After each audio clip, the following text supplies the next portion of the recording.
right, shalom, peace. Come on in.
All right, shalom, y'all. Still trying to find something, but I guess it's not gonna be found right now. But prayerfully, all is well with everyone. I apologize. Been trying to. Got one little item missing. If I could find it, I would be straight. But I guess this is what it is. It's one of those days, anyways. I'm not gonna let it take over the whole live session. Let's go ahead and get started. Excuse me. Alrighty, we should be all right without it. Hopefully everybody can see and hear me all right. Try to make sure I believe we're all right as far as everybody being able to see and hear us okay. Let me see. Alrighty. I think we're all right. Okay. Let's go ahead. Can everybody hear and see me okay? Yes, no, maybe so. Prayerfully so.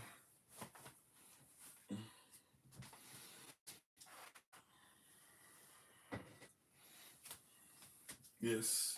Yes. Alrighty. Okay, let's go ahead and do this. All right. Here we go. May the words of my mouth and the meditation of mine heart be acceptable in Yahweh's sight. He is our strength and our Redeemer, and it is in His shine, which is His authority, that we pray, praise, proclaim, project, and protect today's message. Amen. Hola, mi nombre es Kofi. ¿Cómo está? Bonjour, je m'appelle Kofi. Ça va? Ni hao, namaste, osaya, anikatuya, Ohio. I see you, Manut, Wagwan, Kenta, Kamsamida, Aloha, Ciao, Ensemble, Privet, Habarigane, Akwaba, Madase, Etese, Jambo, Mimini Kofi, Minafara Kukatana Nueve, Boker Tov, Boker Tav, greetings, salutations, grand rising, top of the rising to you. Prayerfully you're staying warm. Bakwat Tav, Barakala Chem Yehava,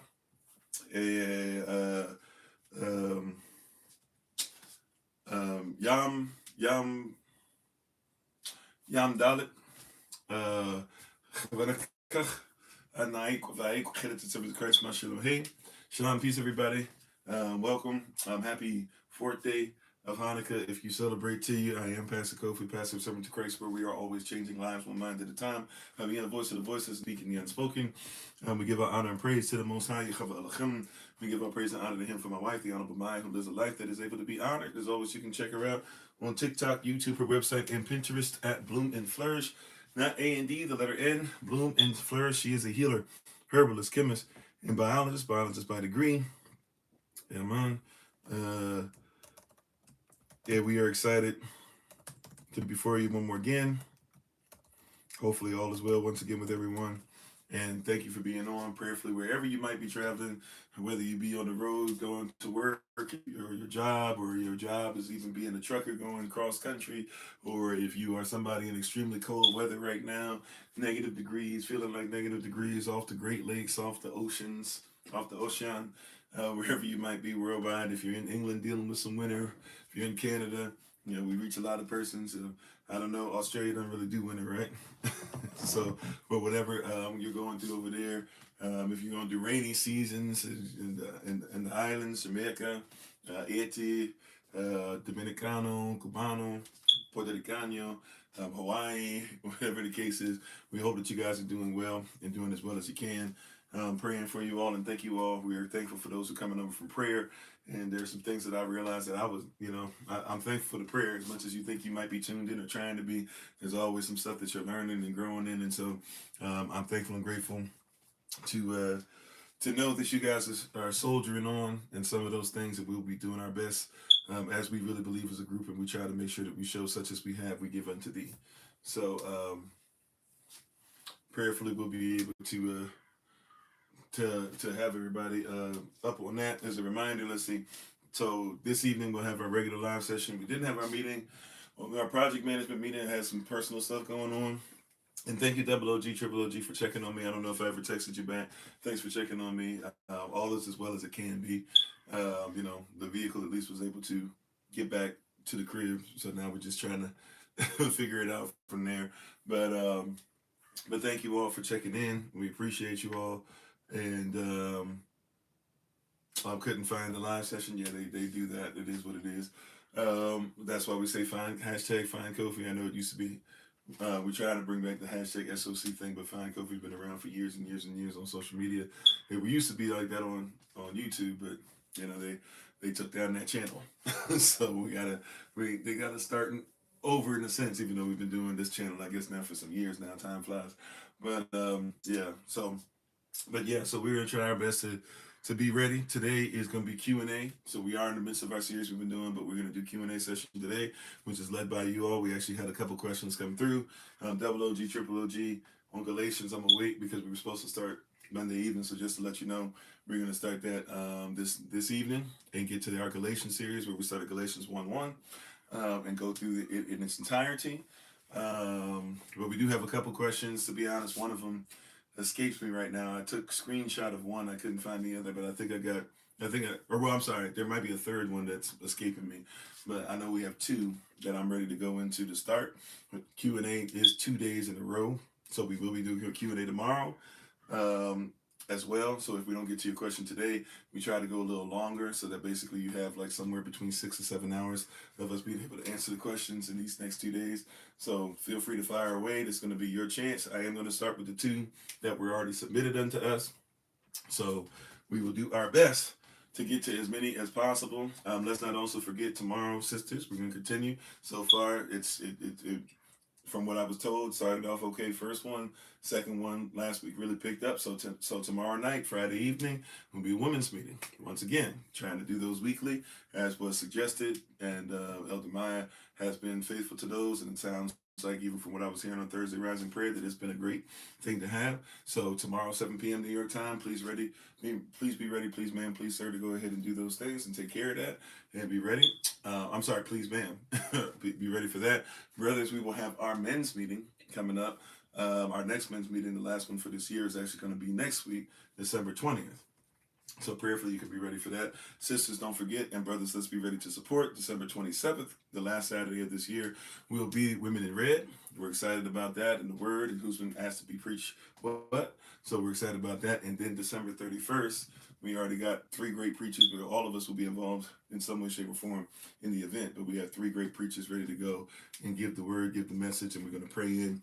And it's only going to be a couple hours this year. So it's going to start, the music's going to start playing at 10 p.m. New York time on December 31st.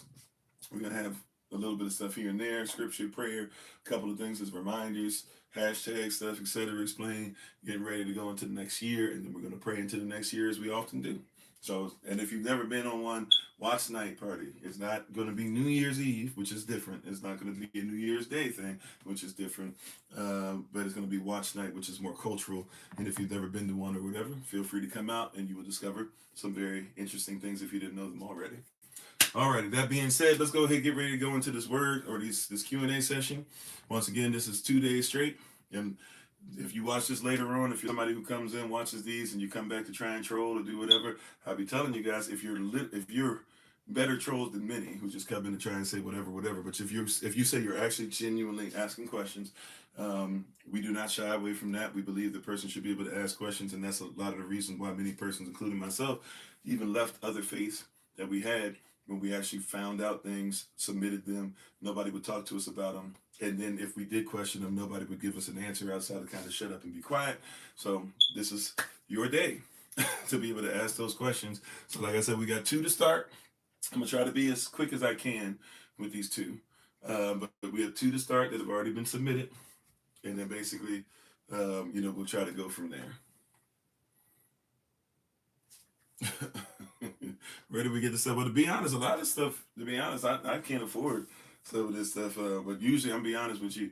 Back in the day, I haven't even been afford this recently. But to be honest, I used to go to a thrift store.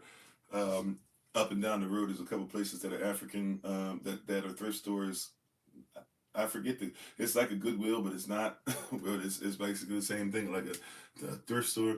And there's a couple spots that I stopped through. There's an African place I stopped through in Georgia, and a lot of times persons bless us. Sometimes persons from around the world literally send us stuff, and they ask my size. There's some stuff I end up giving other persons because not only am I taller than what persons think, but I'm bigger. I'm back and forth. I'm on my old school Oprah Winfrey. I'm big one day and I'm skinny the next. So I be messing my stuff up. But yeah, to be honest, if you like them, there might be stuff that I can might even be able to send you. Just stuff that you might have to sew some of it up. As you guys notice, I wear it and wear it for years. So some of this stuff be having holes and stuff like that in it. But there's if you like it, there's stuff that's here. If you don't mind doing some patch up work, I don't give away as many of them as I probably should, as soon as I probably should. So, such as I have, I give unto thee if you want it. Right? I'm 6'5.5" though, so let that be known that maybe it might be a little big, but some of the stuff is a little snug. It might fit perfectly for y'all. Know your size. But anyways, let's go ahead and really get into let's get into the Q&A for real, for real. We're gonna go ahead and rise to our feet. If you're able to reverence the word of Yahweh, please do. And as we're getting ready to do reverence His word, or however you are able to, we're gonna get ready to say our Bible pledge. In the meantime, let's get started by saying shalom and peace to everybody. That makes them holy. I see what you did, sir. I love dad jokes. I see what you did. All right. All right. How you doing, Cultural Prospect? How you doing, Sister Tamika? How you doing, Brother Dwayne? Ralphio, Sister Barbara. You said it's not hit us to take communion. What does it say in Acts about the bread and wine? If you can show me the particular scripture, well, I think I know what you're talking about. I don't know the exact scripture. You're talking about Acts as far as communion, because the communion scripture is usually used traditionally. I'll come to that third, but if you don't mind, Sister Barbara, if you can give me the scripture you're talking about exactly, because the scripture that usually most persons use is going to be 1 Corinthians chapter 11, verse 23. Let me see if I can, because I'm being honest with you, I don't know that one off the top of my head. I think I know what you're talking about, but I'm being honest, it's not like clicking. Let's see, Acts scripture on communion.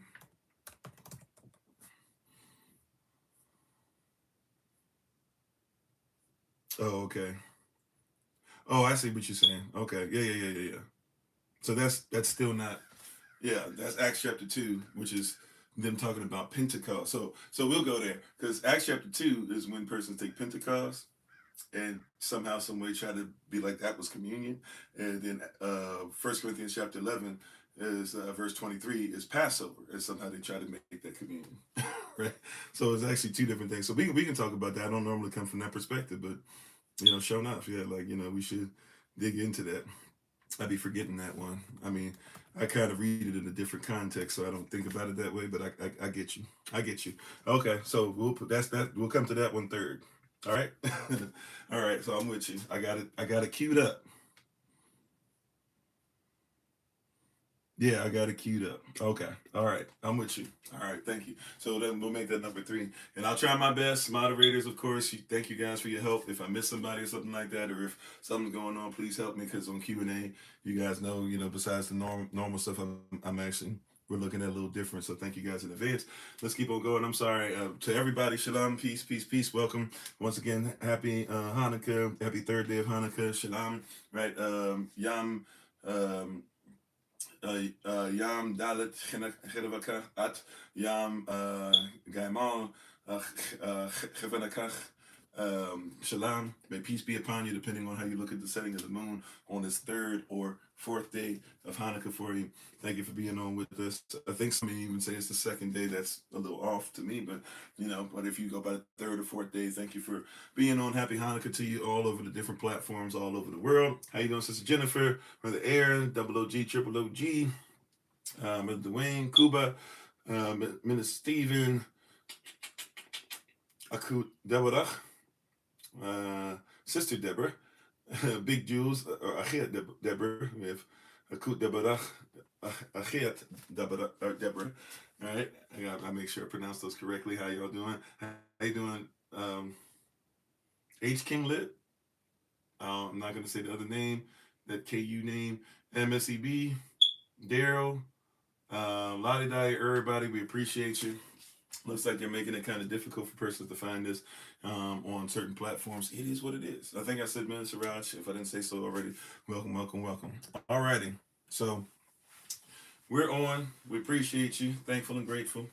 And for those who have found us, those who will find us, those who are coming from Thursday Rising Prayer, whatever the case might be, we're thankful and grateful to all of you. Let's get ready to say our Bible pledge. And just repeat after me. Put your right hand, your Bible, your device in the air. Repeat after me.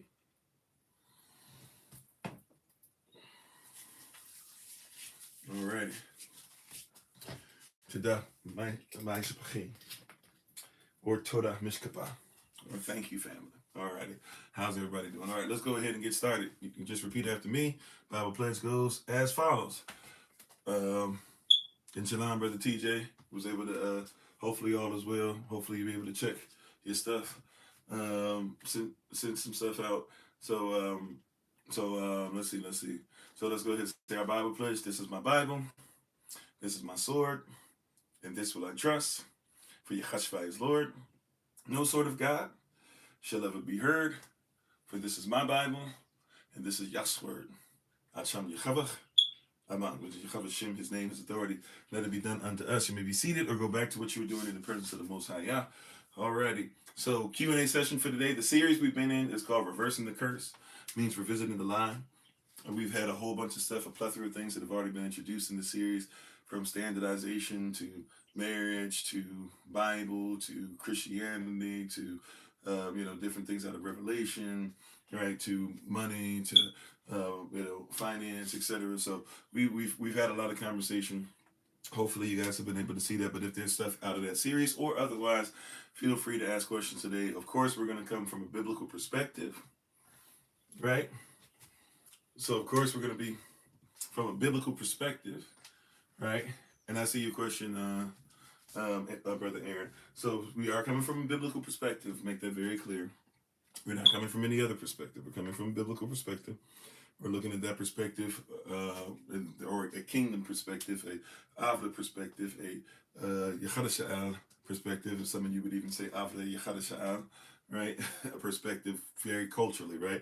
And secure in that culture. So if you do ask something, if this is your first time, once again, being with us or being on, and you're not used to this perspective, this is actually the true original. We try to make sure we're very, very much so into the origins of things. So this is a true original standard that was used by us.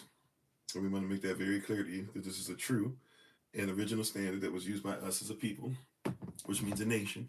And we don't believe that the Bible, as the Bible states, it was not written to or for everyone.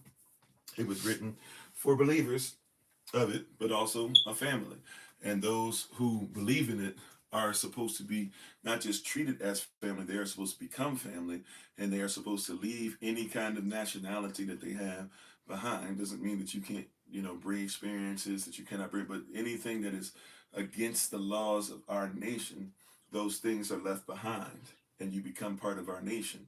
Literally grafted in, literally married in, literally becoming family. And if you do anything that is a strange thing, strangers can come, strangers can even be around the community, but they must adhere to the laws, right? And if these strangers are not going to become, kingdom, etc., then these strangers are supposed to be treated even during certain holidays a certain way, as far as, hey, not like treating you poorly, but saying you can't participate in this part, or you might not be able to participate in this at all, or we can't, as Levites, give certain things to you out of the offering that's for the children of Israel, because the law states that we take care of them. And then they'll say, well, the Bible says tithes and offering for strangers, sure, but not during this time, because this time is supposed to be holy, including stuff like Passover, where you could eat or drink damnation unto yourself. So we don't want to damn you. I thought about that, but that's our cultural perspective. So there are things to where we're going to be as open as possible. We're going to try to be as open as possible to many cultures as possible, at least to hear you and empathize as much as we can, right? But sympathy on certain things might be missed, and it might, So just realize those things if you're watching the recording later on or something, and you don't like some of the things that you're watching live. Just being honest, right? Sometimes it can feel like we're coming at you, or like things are rough, or we're trying to dismiss everybody. And I know there's other persons who say they walk the same walk we do. We believe that they're not using the same word if they're telling you that just because you're white, or you're black, or you're in between, or whatever, you automatically are saved and you automatically have salvation no matter what. That some do preach that. That's wrong, right? So you don't have to worry about that part of the conversation, even though somebody will probably have us go into that. That being said, even with that, we want you to know that we're coming from a very specific perspective. If you don't comprehend that, if you never heard anybody even speak like this, then you might want to actually hang around, give us an opportunity to kind of get going and maybe see the flow of things, and maybe you'll get more of the dynamic. All right? Okay. So we got that out the way. We'll go on, Audrey, if I didn't say so already. We got that out the way. If somebody still is going to take whatever we're saying and try to run with it in some kind of weird way, it is what it is, right? And thank you, everybody, for being on once again. We appreciate you. See, I can see clearly that they're making it a point to kind of suppress the numbers, but we appreciate you. We really, really do. And we hope that you guys are doing well. And thank you for joining in. And hopefully this is a blessing unto thee and thine house. Alrighty. I'm sharing the live with some folk now, since apparently they're not doing so for us. All praises to the Most High. We're still thankful and grateful for another opportunity to be with you. So hopefully all is well. Hopefully all is well. Hopefully all is well. So first question for today, I'm going to try to make them quick. We got 4 questions already up. So I'm going to try and go by them, especially since I still got them in my brain. So first question that I saw is coming from the perspective. Let's see how. So first question that I saw up, or first question that I received, was about idolatry. Okay, I don't recall who gave it, and to be honest, I don't know if the person wanted me to mention their name. But the first question I received was about idolatry. Okay, and basically, we're not supposed to create idols, but then their conflict with that, I guess, or their question about it was, well, if we're not supposed to create idols, worship idols, etc., then they were saying basically well, do we consider, what about cherubims or angels or different things that are put on? They were focused on what it said about King Solomon when he made the temple, but also, what about, if we be honest, what about on the altar, or what about the the tabernacle, right? There's things that are craft. And so I guess the question basically is should we consider these things to be angels, or to be idols rather? Should we look at them at a different way? Is the Bible telling us one thing but doing another? Right? Basically, are we getting two different things scripturally going on? Right? And how you doing, Jonah? And thank you, Sister Jennifer. And how you doing? JL? Thanks for the repost. Thank y'all for the repost and likes and shares and subscriptions, hitting the notification tab, donations, anything that you guys give that helps us. Thank you so much. So yeah, so the first question was was basically, hey, we are not supposed to do idolatry, but there seems to be, if we're saying idolatry is carving something, right? There's even 10 commandments, second commandment specifically, not to worship idols, right? As the babies would say. Second commandment, no idols, right? So what should we do with that? And how you doing, Singing Dove? Thanks for being part of the community, right? So what should we do with that? Is that something that we should, is there something should we treat that as weird? Is that, how do we explain that? And that one is, it's actually more simple than one might think. So when we talk about idols, a lot of persons have gotten to this place. It's more, I'll be honest, it's kind of more Eurocentric. It's very, for lack of a better word, I know this isn't the exact word I should use. Please forgive me. I usually more say more of certain types of Eastern philosophy, right?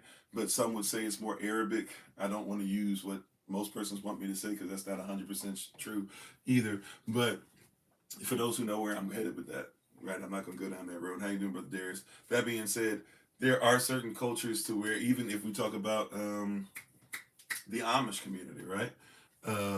Which in many ways is a very beautiful community. That being said, they have belief systems and stuff to where like you shouldn't have graven images. And what a lot of us believe graven images means is anything that's carved, right? For a lot of us, that's just kind of where we go. It's like anything that's carved. you know, that's what we do. It's like anything that's carved is a graven image. Anything that's carved is a graven image, right? But that's not the case, right? Or we go like, some persons, if you take a picture, that's a graven image because we shouldn't have images. Or some cultures, you shouldn't ever show pictures of actual persons, even in the pictographs that they use or the system of characters that they, submit to. They will make sure that you don't see an actual person, especially in a position of somebody who's going to be worshipped or a face carved out, et cetera, et cetera. So I'm going to speak from the biblical culture, since this is the one that we're dealing with, though. So I know all that stuff exists in different ways. That being said, biblically speaking, let's do this. This is always simple when we just do something like this. You ready? We're going to go to the Word, and we're going to look at, where we go? Exodus chapter 20, right? 10 Commandments. Let's go to Exodus 20. If you can go there with us. Right? We'll just read the Word, and we're going to see something very clear.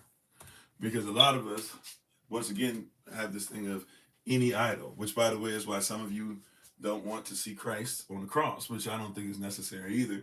But this gets into a place that we be honest too. What about a lot of AI and a lot of Hebrew Israelites using AI, and they're always showing us what Christ looks like, and we don't really know what he looks like, even though we do have somebody telling us what he looked like, right? Flavius Josephus. But this gets into a lot of interesting talk. So that question is one that's very more deep than many of us might even think.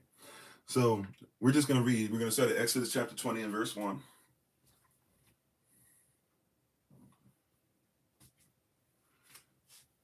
All right. It is still yes. So let's educate him and not yell at him, if you don't mind. Once again, I get it. It's one of those things. It's like persons still use the word firmament. If you know what firmament is, it's dealing with somebody's, testicular region. That being said, we probably still, dealing with castration, basically. We probably, but if somebody uses that word because they haven't been taught to be different, let's take our time to teach. That's what we're here for. I get it, right? When people come in, some persons, when they come in and using the JC word, they're coming in, or Jesus, they're coming in saying that over and over and over again because they're trying to him us up. Sometimes persons come in because that's the only name they know. That's what they were taught, right? No other name I know. All right, well, we'll deal with you as you come in, right? We got to allow persons to learn, right? But I appreciate it. If they're around long enough, they're going to hear Baruch, right? They're going to hear Tabah instead of good. They're going to hear this stuff. And what usually happens, they ask questions. What does that mean? What does that mean? And they're like, oh, Tabah, because good or God means a Germanic way of saying that you can worship whatever you want. Oh, okay. And then they start saying Tabah or Elohim instead of God, right? So we give them opportunity, but I appreciate you all. I appreciate you all. Right? How you doing, Pro? Thank y'all for the repost. How you doing, Elder Tamara? All praises to the Most High. Alrighty. And thank y'all who are sharing, because they are definitely making it difficult to find us today. So I appreciate y'all. A lot of y'all are coming in. It's telling me a lot of y'all are coming in on the reposts and all the other stuff. So thank you for coming on in. Alrighty. Right? Unless we put on the Google Calendar invite, we've been pretty decent at that for a while now. So unless you see the Google Calendar invite, things are canceled. Just assume we're on somewhere, right? Find us somewhere. Find us. Y'all know the deal. Y'all know the platform. So thank you for finding us. We appreciate you. And thank you for sharing. We appreciate you. All right. Exodus chapter 20 and verse 1. How you doing, Brother Alton? All right. Exodus chapter 20 verse 1. I see you. I'm glad you got it. All right, Exodus chapter 20, verse 1. It says this, Elohim, or and Elohim, spake all these words, saying, right, these are the Ten Commandments now. These are the Ten Commandments. What does he speak? Verse 2 is the first commandment, or I'm sorry, verse 2. I am Yahweh Elohim, which have brought thee out of the land of Kemet, or Egypt, or Mizraim, out of Ba'at, or out of the house of bondage, right? Which really would be Ba'at at Mizraim, right? Because Mizraim actually means bondage, right? So I brought you out of the house of bondage. Verse 3, thou shalt, so because of that, thou shalt what? Have no other form, anybody be worship or any other gods before me. All right? That's right. That's commandment 1. Put Yah first. As the children say, 1, put Yah first. That's how they were taught. Then they were taught number 2, no idols. They were taught number 3, watch your words. They were taught number 4, rest. Right. El and I over there doing some things with them. They got a whole system to recall. I wish somebody had given us that. Praise God. They be doing some things down there. I be showing up every once in a while. I try to keep my nose out of it, let them do their thing. But every once in a while, they be learning some stuff over there, boy. All right. So verse 3 is the first commandment. Thou, which is you, Israel. Remember, thou, thee, thine, thou. It means an individual. If it's ye, your, etc. When they wrote, especially in time of the 1500s, 1600s, when you start seeing the Bible being written in English, they did not speak in these, thuses, and thines on a regular basis. That was done in work that was supposed to be read, right, or even plays, so that you would comprehend who they were talking about. Thee, thine, thou is an individual person or is an individual group. So when it says, thou shalt have no other gods before me, it means those who are part of Israel. Right? Once again, let's make it plain, prism wise, right? Thou, you, if you're with me, if you're kingdom, you shouldn't have anybody else that gets put before me. Okay? That's commandment number 1. Now, yeah, but somebody said we're dealing with the second commandment, but it all is holistic, right? For example, if you honor your mother and your father, it's because of commandment number 1, because the one that you put nobody above tells you that if you honor him, you must honor your mother and father, right? If you do not lie, it's because the one who you put nobody before, Elohim, he does not lie, right? Remember, be holistic. So watch this. So first commandment, once again, in verse 3 of Exodus chapter 20 says, do not put any other gods before Elohim. All right, cool. Then number 2 comes behind that and says what? Thou shalt not make unto thee any graven image, right? Or any likeness of anything, which really that of anything was in italics. So it really would read like this. Thou shalt not make unto thee any graven image or any likeness that in heaven above, or that in the earth beneath, or that in the water under the earth. Now watch this. What's the holistic thing though? So a lot of persons, we stop there because that's where we've been trained. Like, stop, no, read the whole thing, because we're still in the second commandment, right? Thou shalt not bow down thyself to them. What does it say?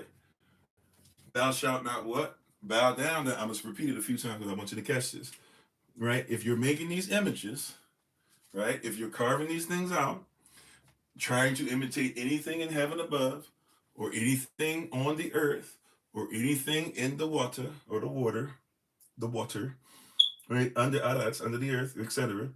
Thou, right? If you're carving any of these things out, it's okay to carve these things out. But the problem is, don't carve them out to what? Thou shalt not bow down thyself to them. Thou shalt not bow down thyself to them, right? Thou shalt not bow down thyself to them. Okay? Because if we get technical, there's a fish, fish deity, a fish god, right? There is one, right? You got Dagon out this piece, right?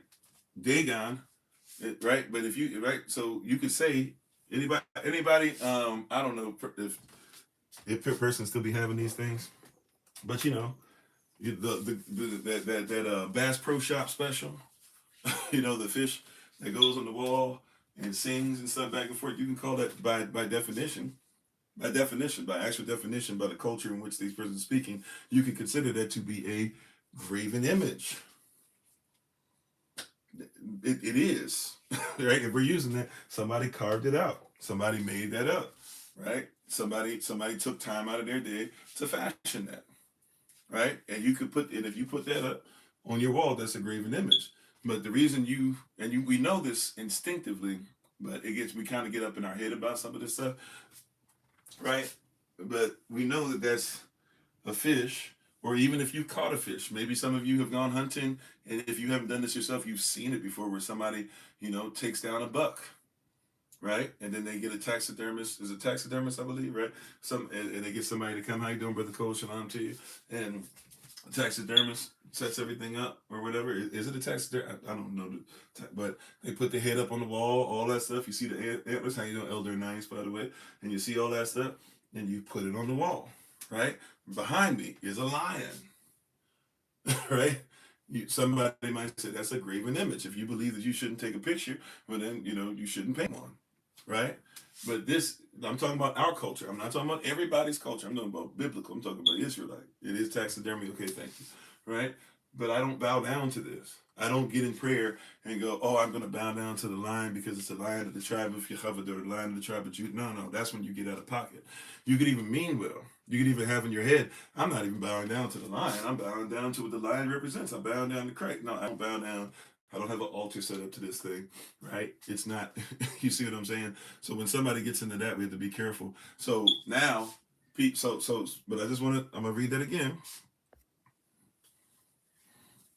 right?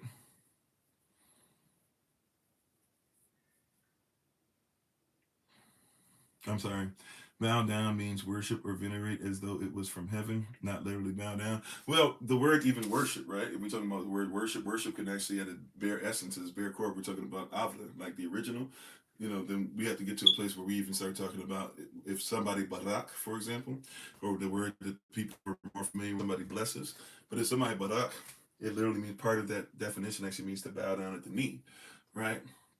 So if I say I will barak Yehovah, or I will bless the Lord at all times, and his praise shall continually be in my mouth, right? If I barak Yehovah, part of that means what? Worship, or at least to bow down at the knee. So if I'm worshiping him, I'm barak him. To barak him is to worship him, but he doesn't worship us. Context is always very key. So we got to keep that in mind too. How you doing, Sister Greta? So contextually speaking, where we're at, this is why you have to know the language, know the context, who is speaking, who spoke it when. That's how you actually should look at stuff if you're trying to translate. Although certain things get lost in translation because a word is also synonymous. The word is synonymous with the word tongue. The word is also synonymous with the word culture. The word is synonymous with the word country or kingdom even.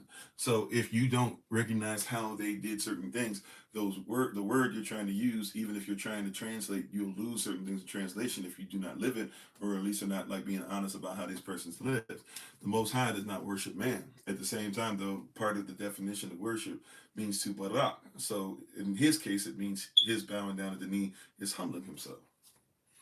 So you have to be careful, even when the Bible says worship or when it says barak or what we know is blessed, you have to ask yourself, what's the context? Because it might not be what you think it is, right? So it's the same thing here, but we're reading here in Scripture, even just keeping it in English, keeping it plain, right? That in Exodus chapter 20, which is the focus of the question that we have here, right? It says in verse 4, right, not to carve out any of these images, right? But to do what? Verse 5 goes with it. It's part of the same commandment. Not to bow thyself down to them, nor serve them.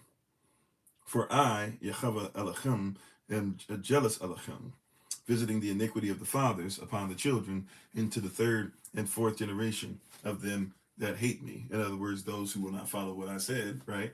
I will, if you do that, there's a consequence, right? But also he will what? Show mercy unto thousands of them that love him and keep his commandments, right? Okay, so that's all part of the second commandment. So this means that even if we're talking about the angels that would be on top of the tabernacle, or or the angels that would be in the temple, these angels are not designed to be worshipped. And when you put blood on some of them and things like that, right? You're not doing that because you worship them. Matter of fact, if you know about the Ark of the Covenant, the word, right? The word is on the inside of the ark. So even if one bows down to the Ark of the Covenant, the angels are supposed to signify and represent, like, also protection of the ark, being in position, cherubims, etc., on the ark. But don't forget, even past that, if we're talking about that now, right? The angels that are looking down and stuff like that, but also the angels are what? Even themselves in a position of worship to what's inside, what's on the inside of the Ark of the Covenant. The Word. The Word is who? Yehava. The Word is who? Yechashvai. The Word is who? Ravachakodash. The Word is who? Alacham. He is not separate from his Word. So even when you see persons who are bowing down to that, that's not bowing down to the angel. Right? Once again, culturally speaking, we have to comprehend what's going on. So yeah, so when King Solomon, even though King Solomon did start wilding out because of having all these different influences that he allowed in the kingdom, so there is a point to where we have to be careful about that too with him as far as context, because are there certain things he's bringing in the temple that the Most High wouldn't want to be brought in? Yes, he did. Are there certain things that he allowed in Israel? Now, not he wasn't as bad as others per se, but he definitely allowed a whole bunch of stuff on the auxiliary, on the perimeter, and did allow some things to therefore start getting unclean, in the temple, right? It wasn't ever anything like what happened with Maccabees, no, but it was pretty bad to the point to where the Most High had to call him out on it and said that you're going to see, your bloodline have to go through some punishment, as it says here, in Exodus chapter 20 verses 3 through 6. So, how you doing, Brother Dennis? And if a lovely wife is watching as well, how you doing? Um, so these are things that we have to recognize and realize. That's part of the conversation, if you will. That's part of the context. That's part of the contextual comprehension that has to take place. When we say somebody's literate, I'm not saying anything bad about the person who asked the question. Just saying in general. You know how they'll say in America, like we're in a bad spot because what is it, 70 something percent of America is literate now, or 60 to 70% is literate, and that's the worst it's ever been. A lot of cats don't even realize that that number is not even low enough. By the way, let's stop pretending that any country, including the United States of America, everybody could always read. Just because you can pass the test doesn't mean you can read. Just being honest, right? A lot of persons forget that there's a lot of us that grew up not being able to read, but and didn't learn how to read till we got much older. But we were able to still do what we needed to. We could recognize certain things, certain characters that came together. We knew we needed to know that. We didn't know necessarily how to read that well, but we knew how to put our money together. That doesn't mean you can read, right? That being said, though, one of the things we're going to talk about with reading is reading comprehension. Because if you cannot comprehend what you read or do not comprehend it properly, then you still are illiterate. Right? Not trying to once again make fun of the person or anybody who's listening. If you have that issue or whatever, prayerfully we can help you out. Even if we can help you if you want, we'll work with you. It's important that we become literate. But hear what I'm saying, like literacy also means comprehension. So this is why I say many persons have never read their Bible before. I can say with a certainty that probably I'm not even joking, 98% of the world, right? Matter of fact, the world is light work. Let's do it like this. I'd say still 96, 95, 96 for persons who are Bible thumpers, Bible believers, Bible beltway, raised on it, went to church 7,000 times, before they were 5 years old, all that stuff. I promise you, most of them have never read the Bible, because if you don't have proper literacy or comprehension of it, you've never read it. Right? I used to be that guy faithfully. What are those daily breads? And even if I didn't read all the stuff that went with it, I made sure I read the daily scriptures you were supposed to read, so you could read it once a year. I've done that several times.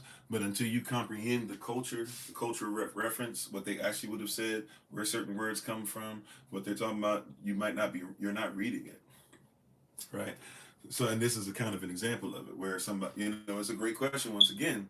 Hey, if we're not supposed to have idols, why are there angels allowed to be carved up in there in certain places where worship is in the temple?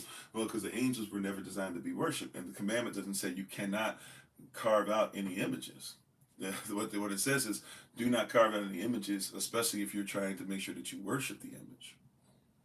right? So just to make it clear, if somebody takes a picture, taking a picture is fine. Once again, there's different cultures. If you're talking to somebody, I respect. If I go to Lancaster, Pennsylvania, and I'm going to Amish territory, and I'm walking around on their sites, I'm not pulling my camera out of respect. Even if I can get away with it, I'm not just taking pictures. This and that. They ask specifically, please don't, especially when persons are there. If I take a tour and I'm riding through and I'm seeing how they live and stuff like that, I'm not taking my camera out on the bus and taking a bunch of pictures of them. That's disrespectful, right? So you'll never catch me trying to show you images of Amish persons. That's disrespectful, right? Yeah, I'm not saying I've never seen a picture of one. I'm just telling you, I'm not going to take a picture, post it, and have it on there and be like, oh, you guys see, we were around the Amish today. No, if I see an Amish at the store, and even if I'm streaming or something, out of respect, the stream might have to end, or you might see me trying to do everything I can to make sure that they can't be seen, out of respect, right? That's their culture. That being said, in our culture, a picture is fine as long as we're not trying to worship it. If you making a picture or making any great, if you even include that as a graven image, I guess technically you can say that, especially at one point when we were literally carving into, carving into the fabric to create a picture, right? Or putting something into the fabric and having it embedded in it, so therefore you could say it's graven to a certain extent. Okay, right? I guess if we're talking about that and the molecules and all that, sure, on a molecular level, structurally, you're great, but still, we're not worshiping, right? So for us, we're not looking at it as just because something's carved out, it's automatically something to be worshipped, right? That's not how we look at it. Okay? Now, Christ being on the cross, and I'll be here if I go into this all, so I can't even go into this deep, but just Holy Spirit reminded me, Christ being on the cross, I know this is a whole thing or whatever. Persons usually are arguing more so, should we put him on there because he's resurrected, or should we put him on there because we respect what he did for us? Christ being shown, even for I believe somebody saying, hey, I would like to show you what Christ more than likely looked like, or at least according to different things we have, not just in the Bible, but historically, this is how we would present him, or this is what he would look like. Okay, right, I see that. If somebody is in fact saying, hey, I'm going to make this picture and I'm going to say this is Christ, and I'm going to say you should worship this, then that's a different concept. So there are persons that go and take it too much on either end. So we got to be careful with that. But if I were to try and go in that, this wouldn't even be a Q&A session. This would just be talking about that, because there's a whole lot of stuff that I know a lot of us have heard about that. So I'm going to have to leave that alone for today. You said before the 70s, this Germanic word. Okay. Once again, I'm with you, Jono. I mean, I don't, I mean, I'm, I don't know how else to explain it, sir. I'm just being honest with you. Like, somebody's going to put the word there. Somebody's going to put the word God there, right? The word God's not supposed to be there. Somebody's going to put the word firmament. Matter of fact, if we be honest, somebody's going to put the word the. You're going to hear me say the or the. The is not part of our culture either. The doesn't exist. Like, so I could just not ever say the, but somebody wouldn't comprehend where I'm coming from. If somebody wants to come in the inner circle, right, and get deeper teachings and do different things, and let's start talking only in Avda and only in Paleo Hebrew and only in, we could have that conversation, right? You know what I'm saying? But I got to teach. So it is what it is. The platform's not going to change in that regard. So, if that's going to be something, I get it. There's certain words, there's certain triggers for everybody. If that's a trigger, I'm just being honest. I'm just being honest. I'm not sure, how much that's going to change. How you doing, Auntie Marion? Praying for you. Hopefully all is well. Uh, you see those images they call icons. When they worship them, they're breaking the commandment. Well, yeah, depending. Depending. Certain, like I said, it's cultural, right? Like, for some of you, Denzel Washington can do no wrong, even though he does a lot of wrong, and tells you that he allows spirits to enter his body, and does a lot of different weird things, and lies, and supports stuff we probably shouldn't support. That being said, somebody who worships him to a certain degree, right, or at least looks at him as a gladiator of sorts, won't allow him to kind of get away with murder. A lot of the sports stars or whatever. I don't look at them like that. Patrick Mahomes has never been worthy of worship. So when he does something wrong, I can say, yeah, he did something wrong. That's like the reason why Michael Jordan fans and LeBron fans sound the way that they do, because they're fanatics. Even when it comes to the word, we're not supposed to be fans. We're not supposed to be fanatics. I get you, brother Joe. I'm sorry, I can't see well. Then it's just in the comments, so I'm gonna see it. But I'm just saying, if we can, even the persons that are coming in, whatever the argument is, let's just let's try to focus anyway. I'm done with it. I'm not gonna trip off it. So yeah. So that's question number one. Question number two.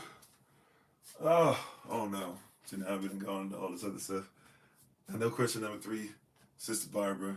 I know question number four was over here. I'm sorry, brother. I see your question in my head, but not the name. But I got you over here, brother Aaron. Question number two. Question number one was about idols.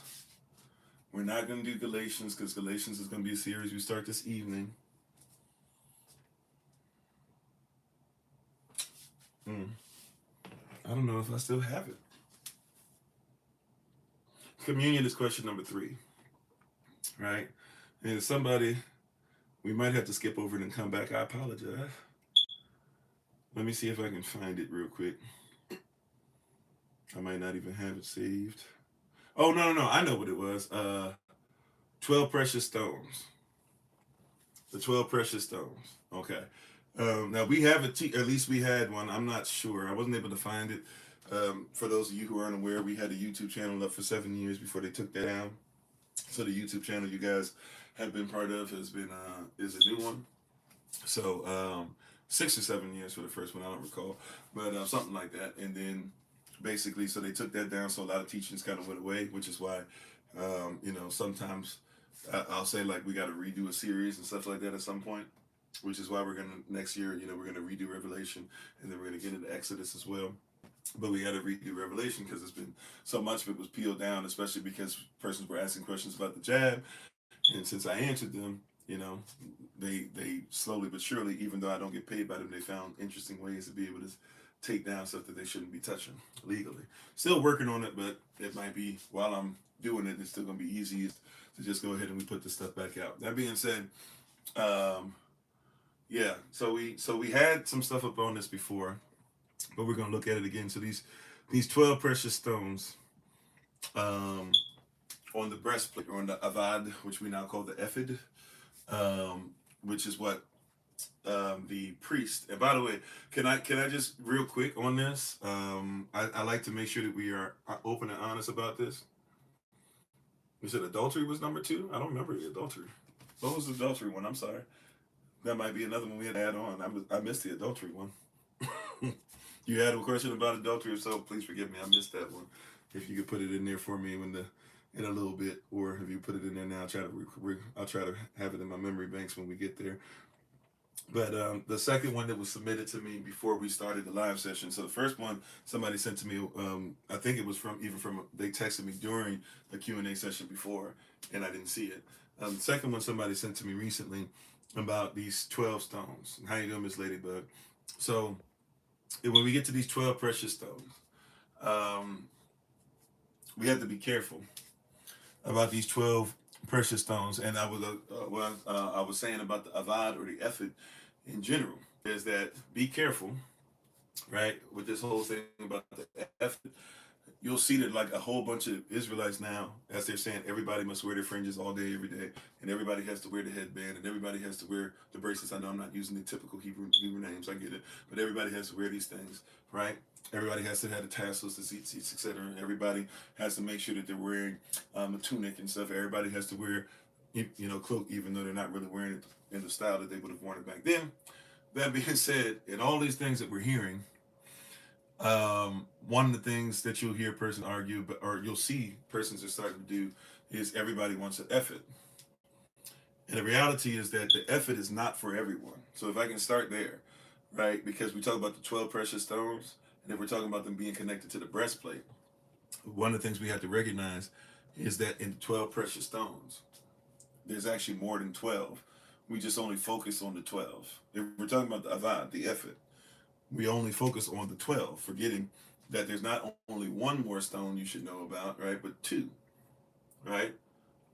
There's a stone that's actually inside of a place in the pocket of the ephod, right? And we don't 100% know exactly what it was used for. It's kind of one of those things to where if culture had been kept exactly, we would know, right? But because over time we just stopped doing these things, we don't really comprehend how it works and how the Most High uses it, right? But there was a certain type of stone. We kind of guess to what the stone is, but nobody really kind of knows. Um, it's we do our best guess with it, but basically there was a stone that was put on the inside to where there were certain things that would be revealed through the stone. So literally, the priest might, make sure nobody could be around, nobody could see, and the priest would have the stone on the inside and actually like light the way it's described. It's almost kind of described even like a movie projector, like almost like if you guys remember, some of you grew up with the old school, like they had the TV boxes that had three lights on one end, and they would project onto this television screen. You have like a 55-inch screen or something like that. Some persons were able to get those, or sometimes you could even project it like on the side of the wall. Hey, how you doing, Sister Toya? Right, and you could project on the side of the wall, like if you're talking about like that. If you come from that school, that old school right there, you know what I'm talking about, and you ever had one of those televisions. Um, it's kind of almost talked about like that there was this light that would emanate, and Yah would answer certain questions and certain prayers that they had through that. So there's actually that stone that's connected on the inside, and then the breastplate itself is made out of gold, right? And if you actually look at that, it's a mirror image of what we're going to see talked about in Revelation 21 and 22, where there's a light that puts the sun to shame, right? And there's a light that's coming that's going to put the sun to shame, and within that you have you have the streets paved with gold, and then what do you have? The walls and the foundation, right, are also going to be made out of 12 precious stones, and on names, right, the names of the apostles, right, 12 of the 24 elders will be on the bottom, and that's take Judas or the second Judas name off and put on Paul or Paval or Paul, right, right, and then on the as you go in each door, you'll see one of the names of the 12 original children of Israel with, is it Ephraim, put in place of, I wasn't saying the wrong name. Ephraim is put in place of, is it Dan? Dan is gone, and Ephraim's put in his place, right?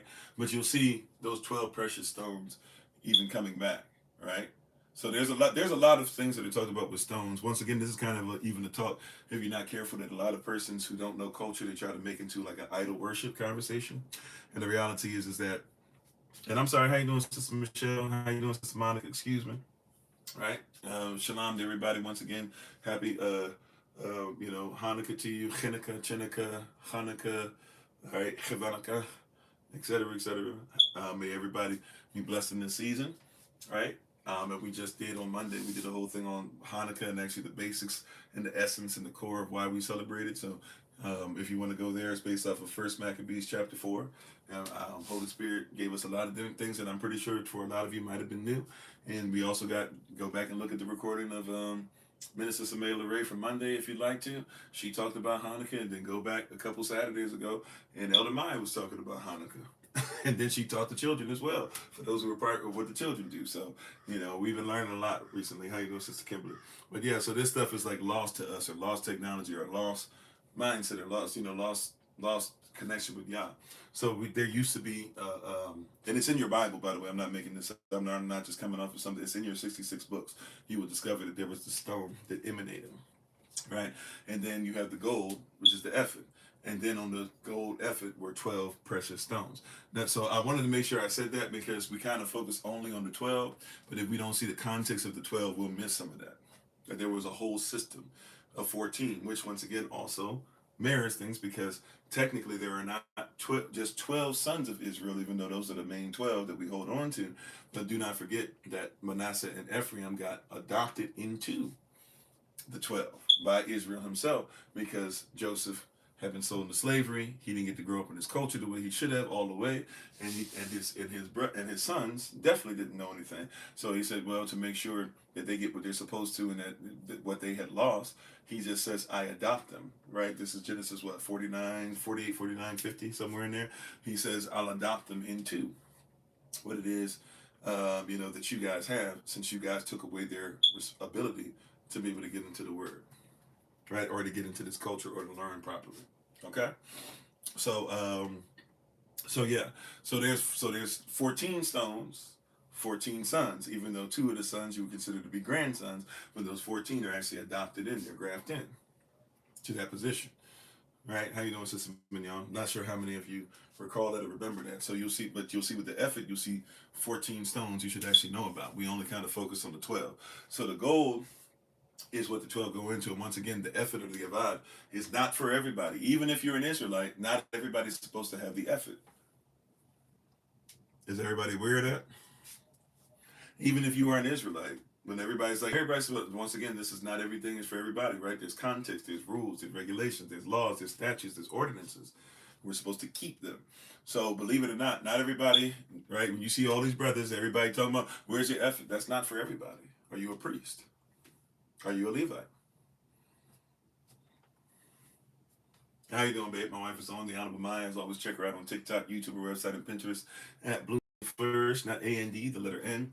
Bloom and Flourish. She is a healer, herbalist, chemist, and biologist by degree. Love you.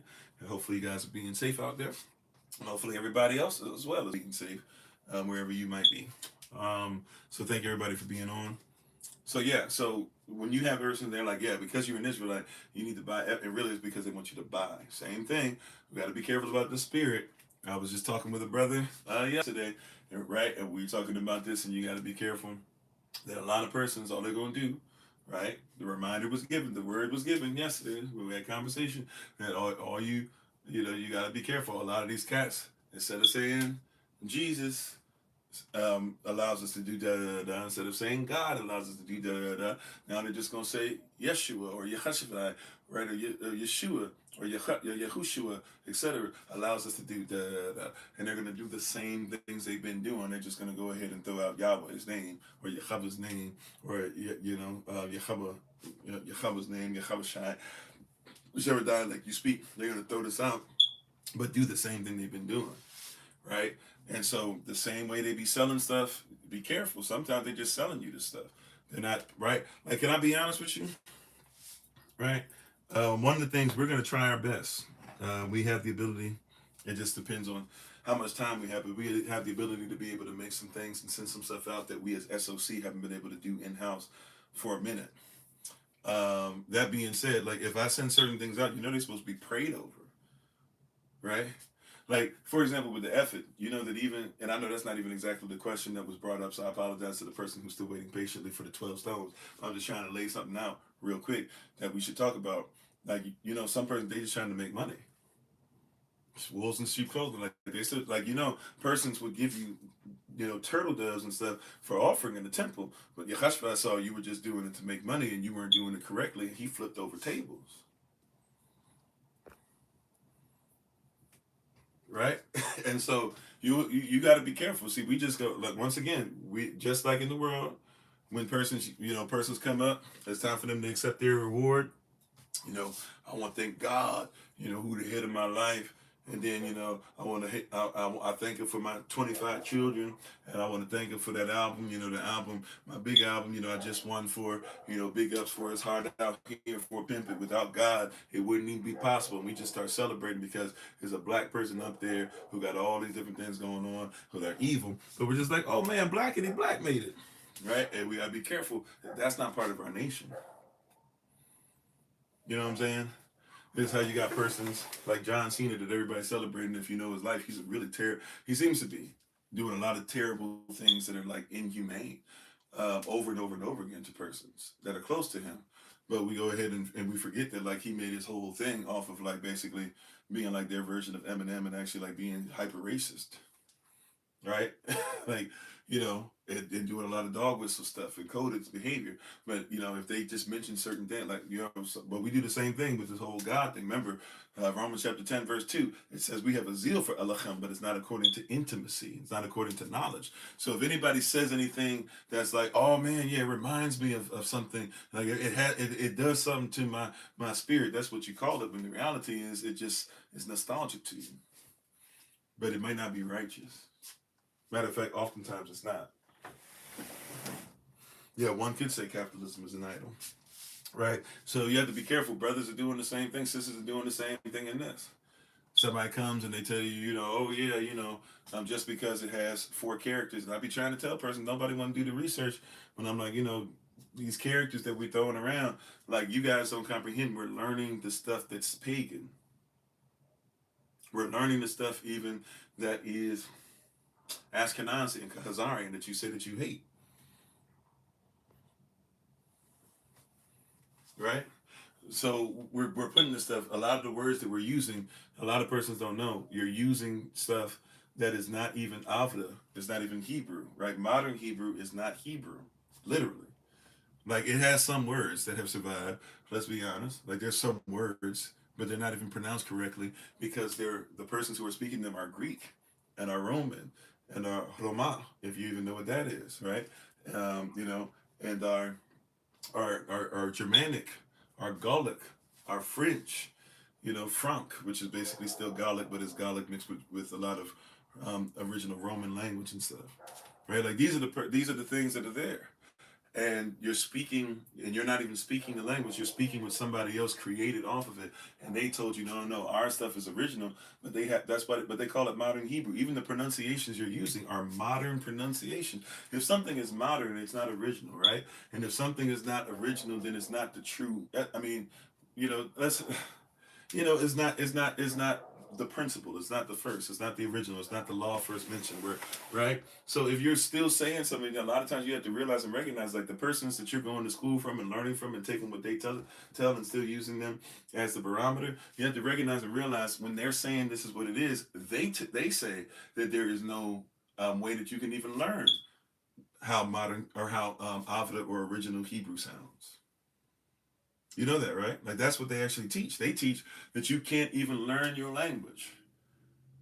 They say learn what we tell you about it, but you can't even learn your language. Well, if somebody's not even, it's like we've said before. If you go see the pyramids, why are the pyramids falling apart? Because the persons that are there are not the Kemetic dynasties that built those pyramids, so they don't care about them. Why is the Sphinx falling apart? Same thing, right? You know, like these persons don't. What? Why is it that the aqueducts aren't still there? The aqueducts are the best way to be able to get water. You could have kept those things because the persons who were there started using them for other things because they don't care. It's not their culture. Why how is it that how is it that you have one of the biggest pyramids in the world in Illinois and it's covered by grass? How, sir? How, man? Right? Because the persons that are there now don't care.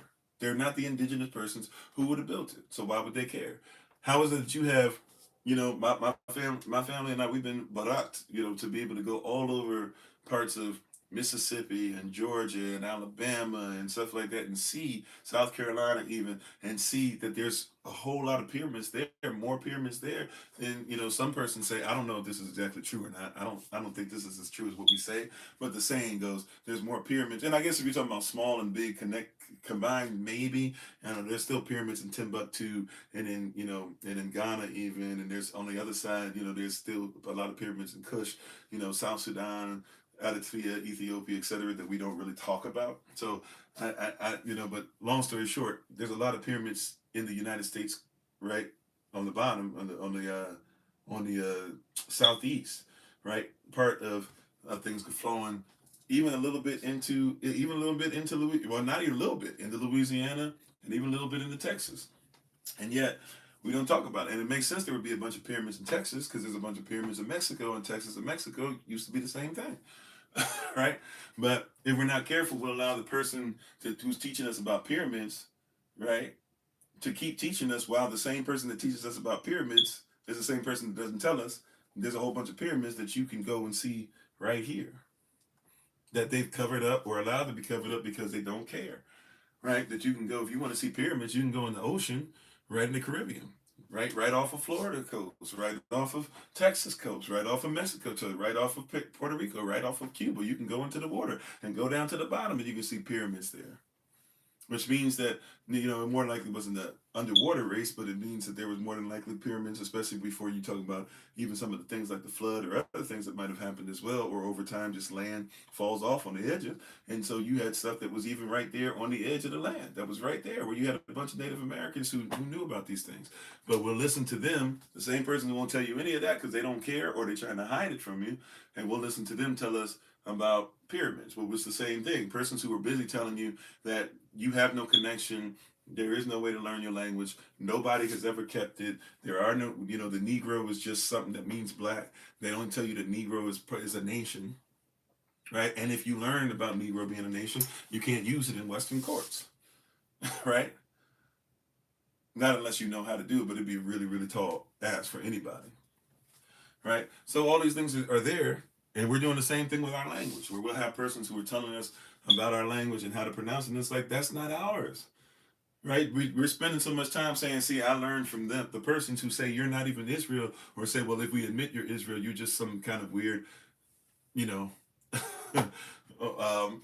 serve outside the gate type of Israel who's not worthy of anything that we get. Right? And we keep looking for them for our character, literally, figuratively, literally, etc. Literally looking for characters from them. We're looking for language. We're looking for phonetics, as if the Phoenicians were not us. If you know who a Phoenician is a mix between an Israelite and a Canaanite, and depending on where you come from, other places. A Phoenician is almost, it's not the same exactly, but I'm trying to say contextually, looking at a Phoenician is almost like looking at a Samaritan. So when they talk about a Phoenician has got to be you. Has got to be at least tied into your culture somewhat. So you can't even have phonetic conversation or phonetic sounds without us. But once again, who shall believe our report?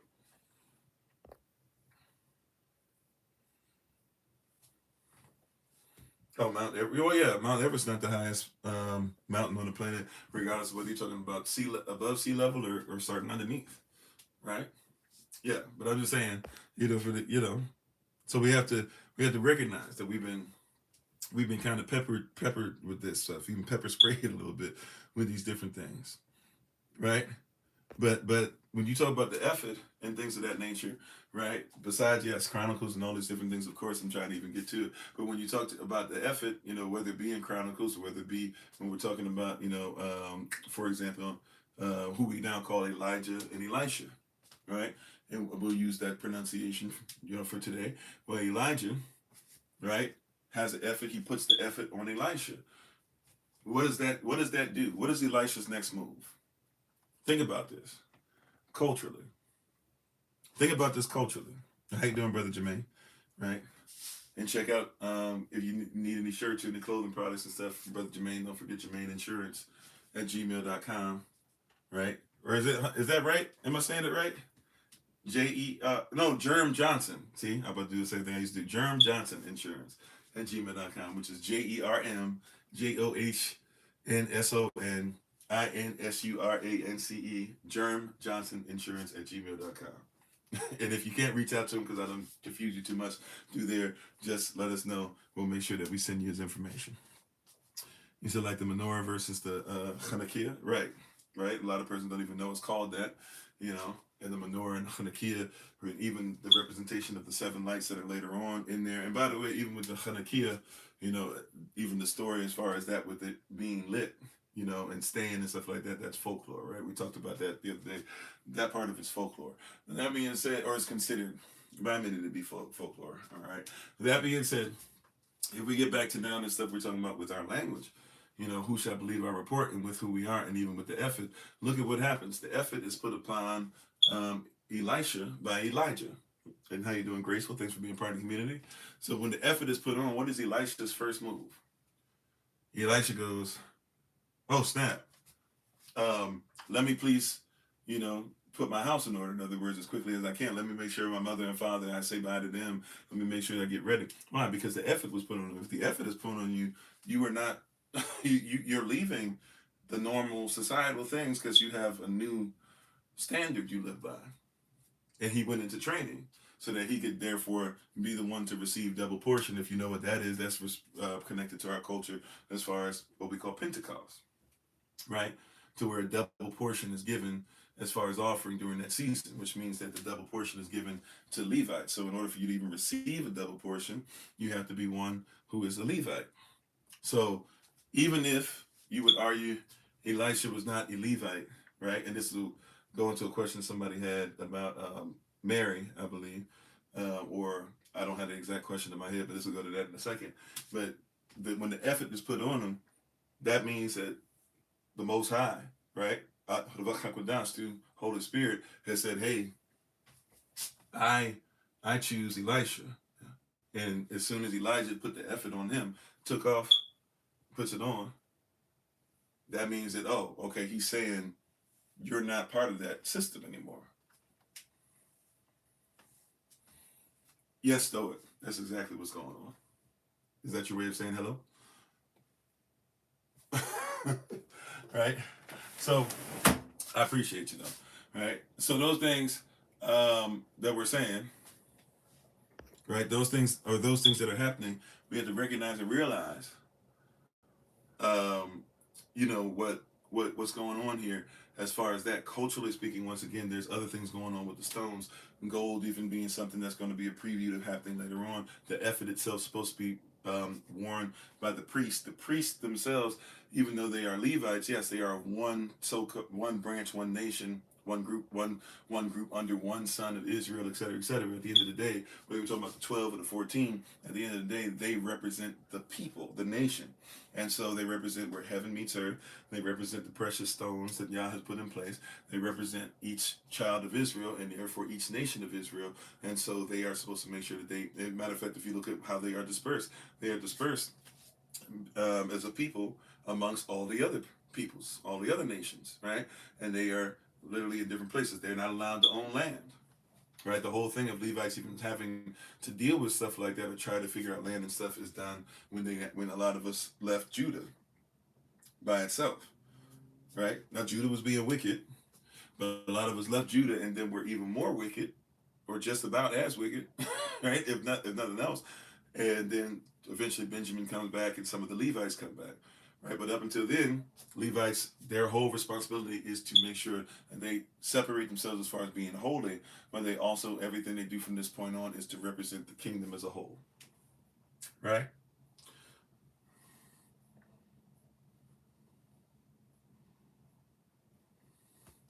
Well, as far as David is interesting. If you talk about a king, that's a great question. If you're talking about a king, right, Malachi, if you're talking about um, a king in our culture, basically the same word, like for example, even in the Greek connotation too, in the Greek denotation as well, um, the word you can't be royal without being a priest. You can't be priest without being royalty.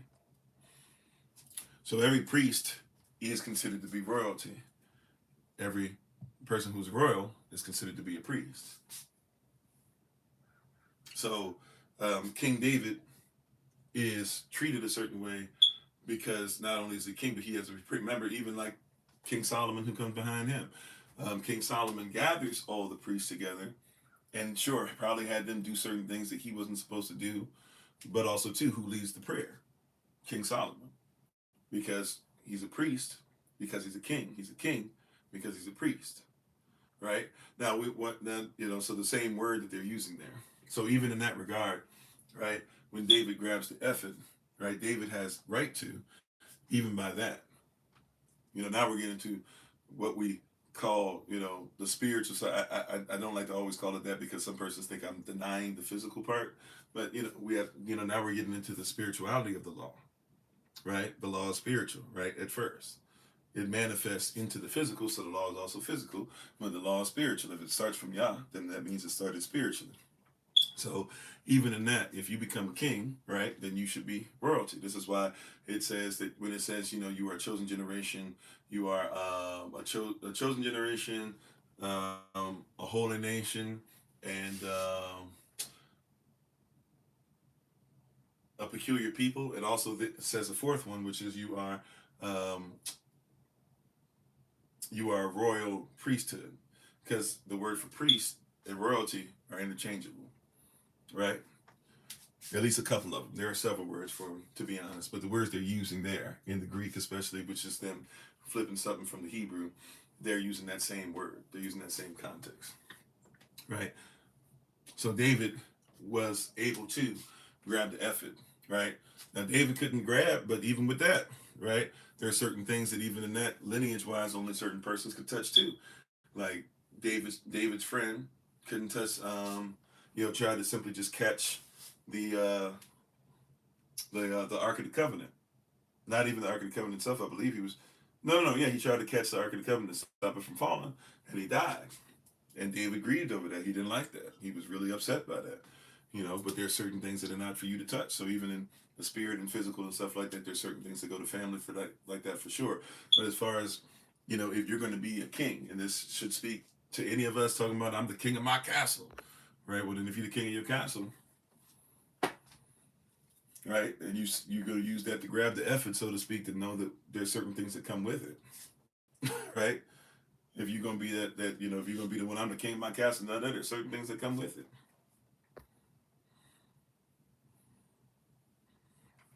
All right. Okay, sorry. So let's finish this part up and then let's move on to the next one real quick. So 12 stones. The 12 stones, 12 gemstones. So some of them call them, but 12 precious stones, right? Um, Now, if we talk about them, like, they have like Hebrew names, instead of like, I don't even know how to say it in modern Hebrew. I think it's like Odim and how do they say Sapati, and stuff like that. And even with that, we're not 100% sure what the Hebrew terms were, which means ultimately, to a certain extent, or that's what they say. They say that they're not 100% sure what the Hebrew terms are.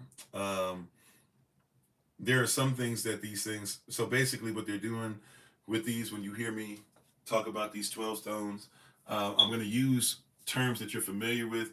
Sometimes I use terms more so to get you to color or get you to see that it's similar to something, even if it was not that. So you might hear like, I believe, like Sardis, right, or Sardius even, which is ruby, right? Ruby red. Now, we know this from our, some of these colors and what they mean from our rainbow series that we did last year for VBS, right? And you can go look up those playlists and stuff like that, right? But well, if Sarah gave permission, yeah. So okay, so that's the adultery question. So we'll get to that. That's number 5. I'm still on number 2. We're gonna get to.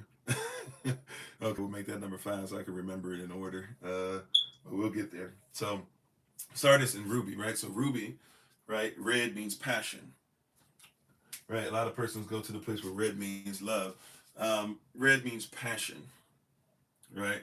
So we're dealing with ruby, we're dealing with red, we're dealing with passion, right? This Sardis, right? Sardis, by the way, yes, can come in different colors, but the one that they would use on the effort is the one that would be red, just to make that clear.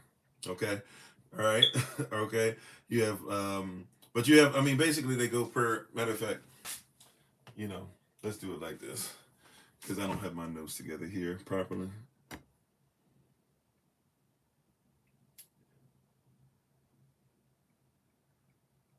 So let's do it like this. And by the way, I didn't say on the effort too. I believe that if I'm saying this correctly, hopefully I am. I don't always describe this correctly. On the effort, you had like 6 names on each shoulder plate as well. So the 6 names of the 12 nations would be on the shoulder plates. I believe they just called the 2 stones that I was having a problem trying to remember. There would be 2 of them that would be, but it was one, one kind of stone, but 2 of the stones that would be on like a little poucher. We're not even 100% sure, but somehow, some way, it was like hidden on the inside of the effort, like in between the effort. Like the effort kind of had like some kind of secretive compartment apparently that they would put those 2 stones in, but they were the same stone. They would put 2 onyx stones, is what we call them. Once again, we're not 100% sure, but most persons will call them onyx. So just to kind of give you a, to that, even though there's onyx also on the 4th row as well. So I don't like them kind of doubling up on the onyx, because these other stones are kind of, we don't really know what they were exactly, but a lot of persons will say there's some kind of onyx. So we'll go ahead and just go with that for now. So you have your first row, right? And I want to make sure I'm going to look up some pictures while I'm saying this, because just in case, because I want to be strict even to myself, because I'm being honest, there's so much stuff that's out here about this that sometimes I flow a little bit into the, if I'm not careful and I don't protect this word and I don't protect myself, I'll flow a little bit outside of what I'm supposed to, because there's so much foolishness that goes with it. Let's see.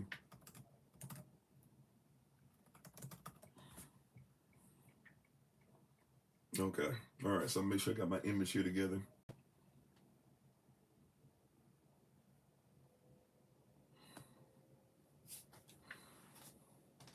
Okay. So I'm gonna be so let me be 100% honest with you. I'll be 100% honest with you. I'm gonna go in order, but I'm gonna be 100% honest with you because if I don't say this too, this is where I can easily mess up. Okay, you ready? This is this is something that is argued about in our community. As far as the next part I'm about to tell you, how you doing, Sister Carla Kelly? Right, not to be confused with our other sister Carla.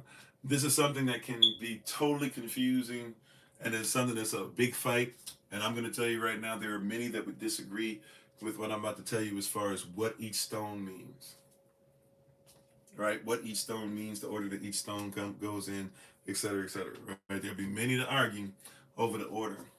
Okay, but in our culture, we know this much. We know that we read and that we do everything we do from right to left.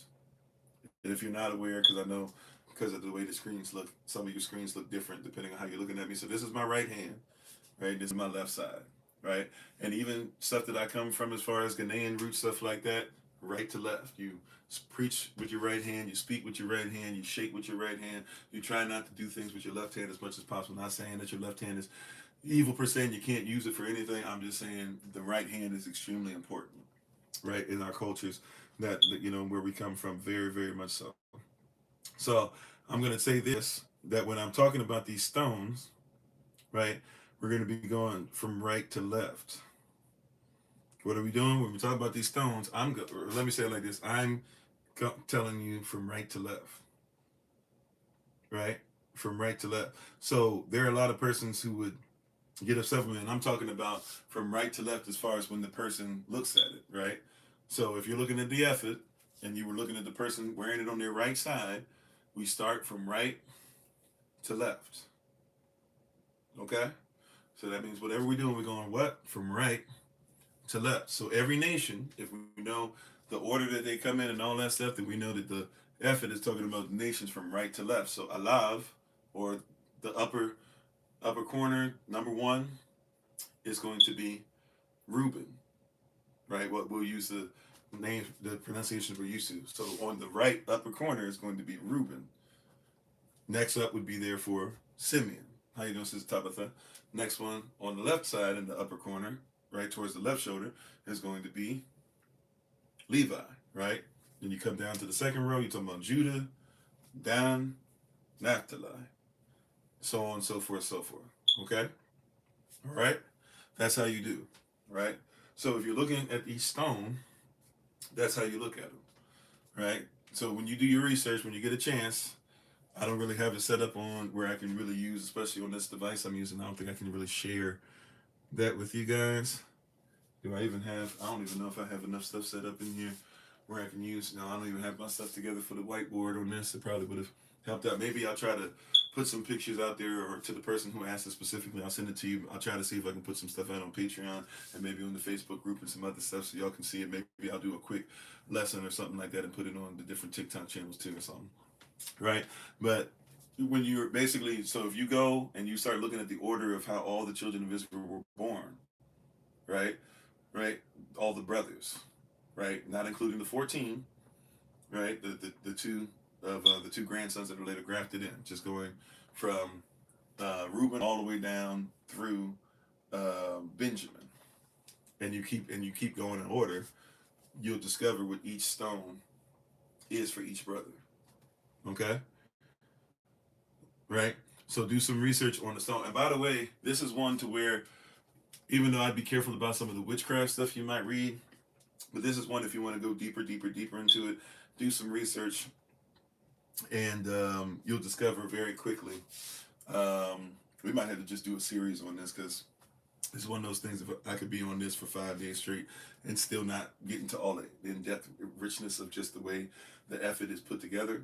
But with the stones in particular, right? So look up, red, and red meaning passion and stuff like that, and then go over to next, and that would be Reuben. Reuben's first, and yellow, and look at yellow, and look at even like different things as far as joy, but also like being heard, and start thinking about like the joy and being heard, or different things like that, or go over, to the next one, which is I'm saying yellow, the colors, excuse me, Excuse me, I'm sorry. That doesn't help. So you had red, which is the ruby, right? And then you go over to like the topaz, and then you go over to the green, which some people would argue is like carbuncle or emerald. And look up like green, and green is love, and look up love, and then Levi, Levi being by one side, hoping that, even going back to Rachel, no, not Rachel, Leah, who was looking for connection with Israel and was hoping that he would come by her side, right? And so you see this green, this love, right? And her recognizing after she had Levi that she would give Yah praise, so she wouldn't worry about love having to come directly from her husband who didn't want to be with her. And she tricked. She was part of a whole thing to trick him into being with her too. And that being said, she doesn't worry about it. Then you go back over to the right on the second level, right? And you'll see the I don't even know what you call it off the top of my head. I'm sorry. What are they? So it's emerald, but I don't know. It's like so many different names. People argue over what these are. This is more like not a so like a extremely green emerald. It's almost like a how do you describe this? See, I'm not great with describing clothes and jewelry. How do you describe this? I guess you would say it is an emerald that is green. It's more close to like the green of lapis lazuli, but it's green and it's like a dull green. It's not as flashy, right? So it's not as shiny. I guess you would say it's not as flashy a green. Or okay, but some people would. Yes, I've heard persons describe it as beryl. Once again, persons kind of describe stones from their cultures as far as what they say these stones look like. So we're not saying these are the exact stones per se, but this is what the stones is the closest that a lot of us have to what it looks like. I believe we do have some things that are more on the nose, but without me going to a long, long, long thing of explaining this one versus this one versus this one, there's a lot in there, right?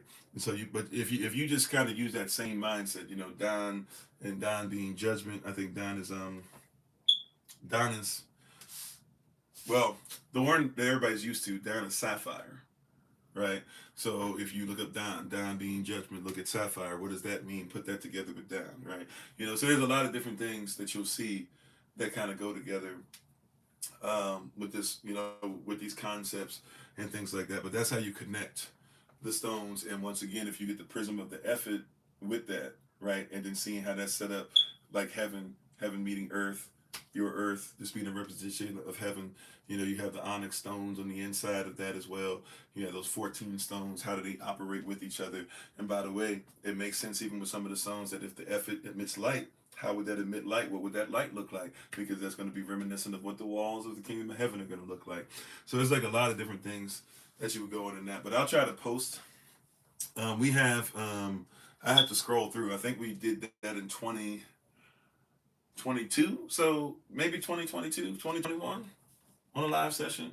So we may have access to that on YouTube still. But if not, I can definitely share the pictures and everything. And maybe we'll try to at some point, do a little mini series just on that. It'll be easier to kind of go through because if I don't, I know we're almost at time.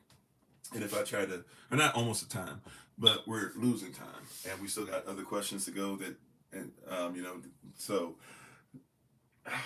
I don't want to I feel like I'm leaving it hanging, but if I were to try it, I know we have 2 days as well, but if I spend like this much time on one subject matter, which I've done before, the Holy Spirit's not really leading me to go that deep into it, but prayerfully I've given you enough breadcrumbs. And like I said, on top of that, to the person that asked the question, I will send you more specifics out of my own notes, and I'll send you some pictures that we were using to teach, and I'll send you some stuff there. Matter of fact, I think you're a Patreon member too. If you had to do some scrolling to get back to 2022, but you should be able to look up a video that we made up specifically just on the stones with some music playing in the background with me pausing, pointing out different things, stuff like that. You've been able to see the stones in the pictures, seeing what they are, seeing what they. I think we even wrote about it in Hebrew. How you would pronounce them in Hebrew, stuff like that. So feel free to go through all those things if you get a chance to, and we'll try to see if we can, send you more information. If I don't send it by this evening, if you don't mind, just remind me. But we'll try to see it. Right. Okay. So Grace, I don't know where Grace. So Grace is So if you're going, I think in modern Hebrew they would say you would or the modern pronunciation at least, or what do we call phonetic sounds? You would say Khane, which we would just say khan. I don't think they say it the same way. If somebody's saying non, I don't know that pronunciation. Doesn't mean that it's not. It's a dialect. I guess I don't know that one. But some people say con, but con for us is yes. But it'd be con, right? So which to some would sound like con, right? Or con, like I'm doing something. But con, khan, the k, h, n is are three separate characters, right? Each character sound, right? Um, so and the connotation would be, in other words, the characters themselves, the three characters themselves. So not the denotation, which is the like official definitive, writing that we would find in the dictionary or something, but the connotation as far as the characters of what the sound means for us when we hear it is con or the ka sound is saying we're in hands of. The ha sound is talking about Holy Spirit, also worship and how we breathe and different things coming together and uniting.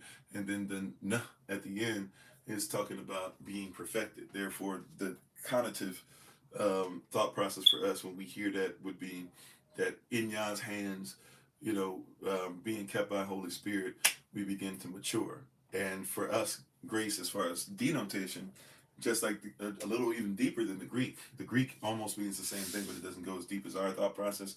But the Greek is charis, right? But the for us it's khan, and it actually is talking about, as far as denotation, grace means to be inside of Yah and for Him to be inside of you, right? His presence is in you and around you, and therefore your presence should be in Him, right? That's why you even have stuff that is kind of like abide in me and I in you. Yes, ma'am. Today is Q&A day for sure.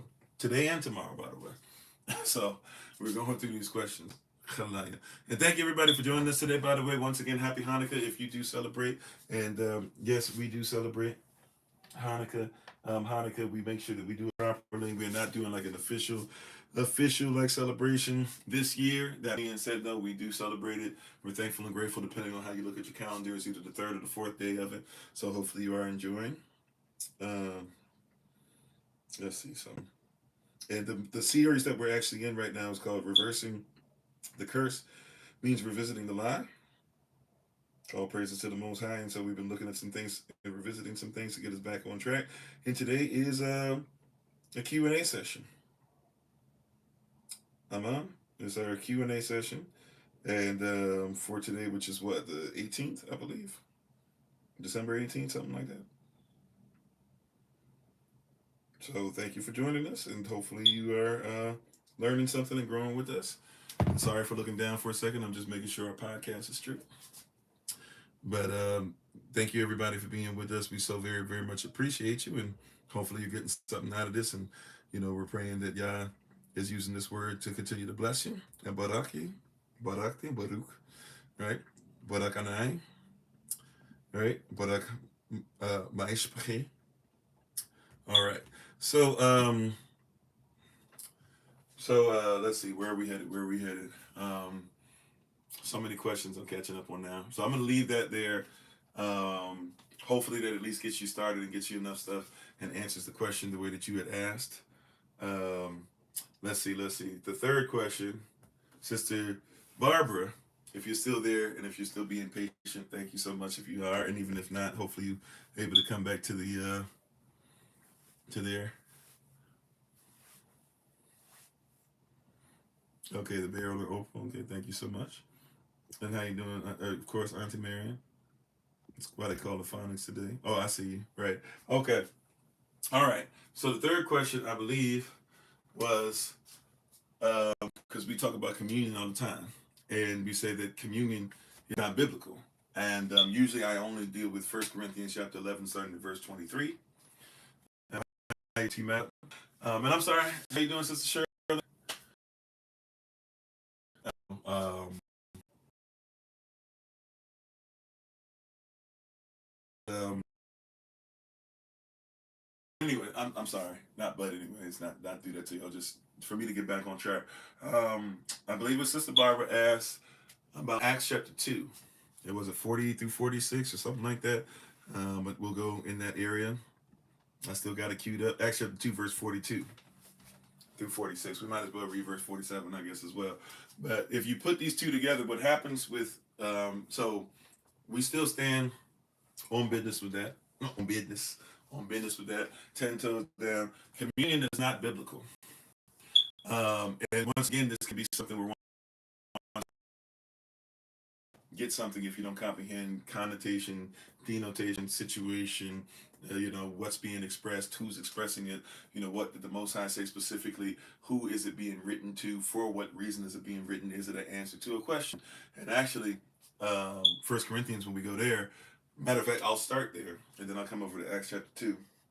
1 Corinthians chapter 11 is the answer to a question, right? It's one of the letters. More than likely, there were at least 4 letters from Paul back and forth with those of Corinth, and what would happen is usually they write him a letter with questions. He came there, helped to continue building kingdom there. He leaves and puts persons in charge. He gets a bunch of questions about, hey, what about this? What about that?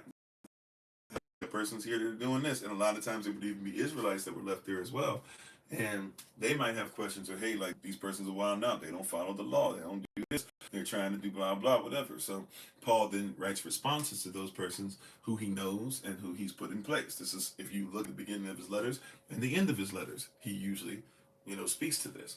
So it's believed that there were about 4 letters written.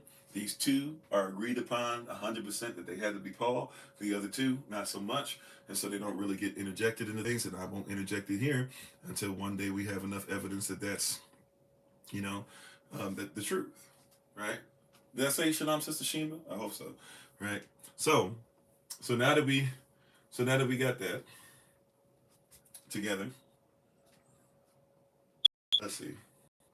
So now that we have that together, so we go to verse 23. In my church experiences, I think that's actually closer, way closer, but it still doesn't mean what persons think, right? So to make this very clear, communion was never designed to be used by the Most High. Communion is something that was devised to make sure that they could do Passover without having to spend bread. And ultimately, then it became a traditional thing to do. Usually would be done first masses or of the month, or particular masses, or maybe every Sunday. And then, now you see in a lot of Protestant churches that do it and have picked it up, that basically is kind of done at the discretion of the pastor. Most pastors usually will do it every first Sunday, and you call it Communion Sunday. But you will not, and look, I know that there's so many versions of it, so maybe somebody will find, I'm talking about in this order, even in English, right? In the original versions in English, we're talking about 1560, 1590, 1611, right? You look in the Latin before that, you look in the French before that, you look in the Greek before that, you will not ever find one time where the word communion is used. Now, I get what communion means, common union, right? And I get how we can say it, but I want to make sure that I'm very specific about that, very honest with you about that. Communion is not biblical. All right, I'm still going to answer my sister's question. We were waiting patiently. I'm still answering my sister's question. Right, but I want you to know, just in case you didn't know, maybe you've never heard this before, communion is not biblical. God never put in the Bible that we were supposed to do communion. I'm gonna say it a couple more times for the persons in the back, because I know there's gonna be somebody who's not heard that, or doesn't like that. Yep. All right. I'm not saying that the Bible doesn't talk about things, but communion, right? Communion itself is not biblical. We're gonna show you first. We're gonna start first with 1 Corinthians chapter 11. If you want to go there with it, verse 23. Then we're gonna bounce over to what Sister Barbara brought up in Acts chapter 2, around verse 42, right? And we'll show you how, once again, if you don't know what's going on culturally, you could even take these scriptures out of context, right? But communion is not biblical as far as water, or as far as doing cups of juice and wafers, or even some of you doing bread, right? Especially if the bread has leaven in it. That is not biblical. You're not supposed to do that. That's not communion. Okay? I know, it's shocking to some. It's shocking to some. They taught us this stuff, and we went by it for so long that if somebody says, "Hey, there's no scriptural reference for this, it can kind of mess with us some. But once again, communion is not biblical. Okay, so how do we know this? Pastor Kofi, that's a huge place to start. If you're gonna right, if you're gonna put that in there, you need to come with something else possibly because that's a lot, right? Okay, so watch this. I want to go into 1 Corinthians chapter 11 because I'm trying to show you the cultural context. We're going to do this with Acts chapter 2 as well. We're probably going to have to go to Acts chapter 1. And I'm going to try and do this as quick as possible. Some of you already have a lot of this teaching and stuff. That being said, we're still going to do what we do. Right? So if it's repetitive, it's repetitive. Y'all know the deal by now. You've been with us long enough. You know the deal. Okay? All right? I'm not doing anything out of the ordinary at this point, right? But when you go to 1 Corinthians chapter 11, what you discover is there's conversation going on about culture. You said Baptist church you used to attend it every Sunday, yeah, right? So communion is not biblical. If you go to 1 Corinthians chapter 11, you'll discover there's a lot of other things going on here besides communion, or what we think is the communion scripture, right? First and foremost, when you read 1 Corinthians chapter 11, well, let me not go through the whole thing. Let's just backtrack to, if you go back enough verses, if usually the communion scripture starts at 1 Corinthians 11:23. So if you go back past verse 23, a few verses back, you'll discover that this conversation happened about should men have long hair, right? And what is a woman's hair unto her? And then Paul makes a statement, though, that you have to realize kind of tears down the beginning of our comprehension of what communion stands for, because he makes a statement. He says, this is not our custom, right? What you saying, Paul? He says this, as far as what I'm talking about, is not our custom, which means that if you realize what's going on, he's writing a letter to who? If it's 1 Corinthians chapter 11, who do you think Paul is writing the letter to? Right? Not trying to be whatever. I'm just saying, I want you to think a little differently. Right? If Paul's writing a letter that we now call 1 Corinthians chapter 11, who is he writing to?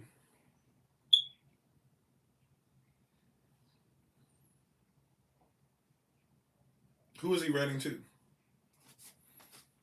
Corinthians, right? The those persons in Corinth, right? Right? Not trying to be mean or whatever. I want you to catch this, okay? I really, really do. So he's writing the letter to who? To those of Corinth. Okay. So if he's writing a letter to those of Corinth, when he describes their hair, because this is another thing that we get a question about in this area too. So let me just throw this in here real quick. Somebody will usually come and be like, "You have long hair." Apostle Gino Jennings, who I like to listen to a lot, he'll say this. You have long hair, but the Bible says that you should have short hair. Paul's not talking to Israelites. Paul is asked about Corinthians, and he starts talking about things to try and help them and give them a parable. Like for us, parables are in our culture. For them, he's talking to them in their culture. He says, hey, in your culture, isn't it not a bad thing for men to have long hair? And by the way, if you think it's a bad thing for men to have long hair, then you think that Samson should have never had strength, and you think that the Messiah himself was wrong. You think that Nazarites are wrong, right? And why would you believe that Yah would tell some persons to even have this covenant to keep long hair if he felt like it was wrong? He's not talking to Israelites. He's talking to those of Corinth, right? He's getting a question and he's answering it. He's giving them a parable. And then he makes it a point to say right after that, this is not our custom. Now, when you tell this to a lot of persons, especially if they're in church or Christian, and not just talking bad about them, just saying as far as doctrine, right, instruction that they receive, they'll tell you, no, he was saying long hair is not our custom. No, he says the things that you're doing, even talking about hair, he's saying I'm using that as an example to tell you about the word, but those things are not our custom. How do we know this? Because now we get to 1 Corinthians chapter 11, verse 23, which is usually used as a communion scripture. If you're not familiar with that scripture, that's where it says, on the night that Christ was betrayed, he took the bread, and he did this, and if you eat or drink damnation to yourself. That scripture that they say to you, that's 1 Corinthians chapter 11, verse 23. So he says right before that, he starts there, he says, hey, that's not our custom. But then he says, but this one thing I did leave with you. In other words, something that is our custom, I did leave this with you, and I don't like the fact that while you're talking about hair and this and that, right, and all this other stuff, I don't like the fact that you're not doing communion. Or not communion, see, they got me messed up. I don't like the fact that you're not doing Passover. Right? This is why it says in 1 Corinthians chapter 11, when you read it, it will start talking about, when you keep on going, it says, if a man is hungry, let him first eat at home. Why? Because when you did Passover, Pasachim, you did not worry about what? You did not worry about what? You did not worry about getting full. You weren't eating to get full. The Israelites, on the original night of Passover, did not eat to get full. They ate to be ready. Right? So he said if this person's coming to try and make sure they eat, and I used to wonder about that, especially when I started going to church, but even beforehand when I was Jehovah's Witness. But I used to definitely, but Jehovah's Witnesses don't really do communion. They only do the bread and the wine. At least they used to. I don't know if they've changed it, but they used to do the bread and the wine for the 144,000. Right? So they had a whole different communion thing.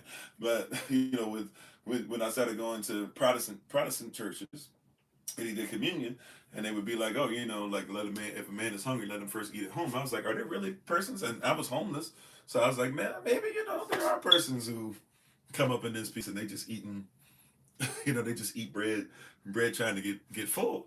But I was like, I don't think that's kind of weird though. And then when you realize, no, Paul is talking about our custom, what we as a people do, well, the commandments that we still keep, being in line with the law still. See, a lot of persons once again try to separate us from the law in the so-called New Testament, and so therefore you read the so-called New Testament and do not even think about this is still them upholding the law. So yeah, like Paul still is upholding the law. And Paul left with them a lawful requirement that every 14th day of our first month of the year, Rosh Chodesh Nisan, we are supposed to make sure that we observe Passover. And just like it says in Leviticus, right? If you are a stranger to this, if you're one who is not part of the community, if you're not grafted in, if you don't believe this, if you don't do what you're supposed to, if you're not part of our community, right, then you could eat or drink damnation to yourself. Leviticus says you can be cut off. You can be utterly cut off if you don't do this properly, right? Okay. So that's what Paul's talking about 1 Corinthians chapter 11.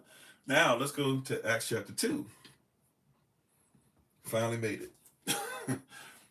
And let us go to Acts chapter 2. All right?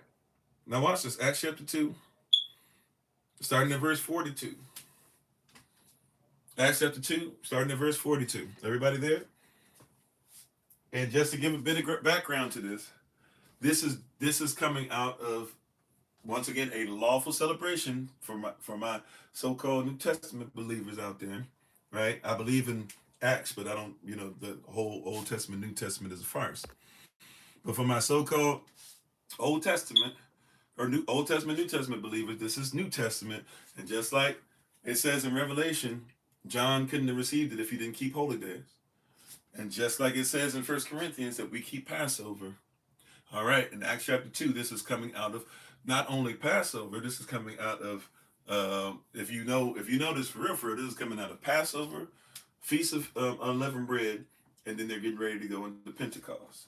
If you don't know this, you got to go back to Acts chapter 1, where Christ has been resurrected.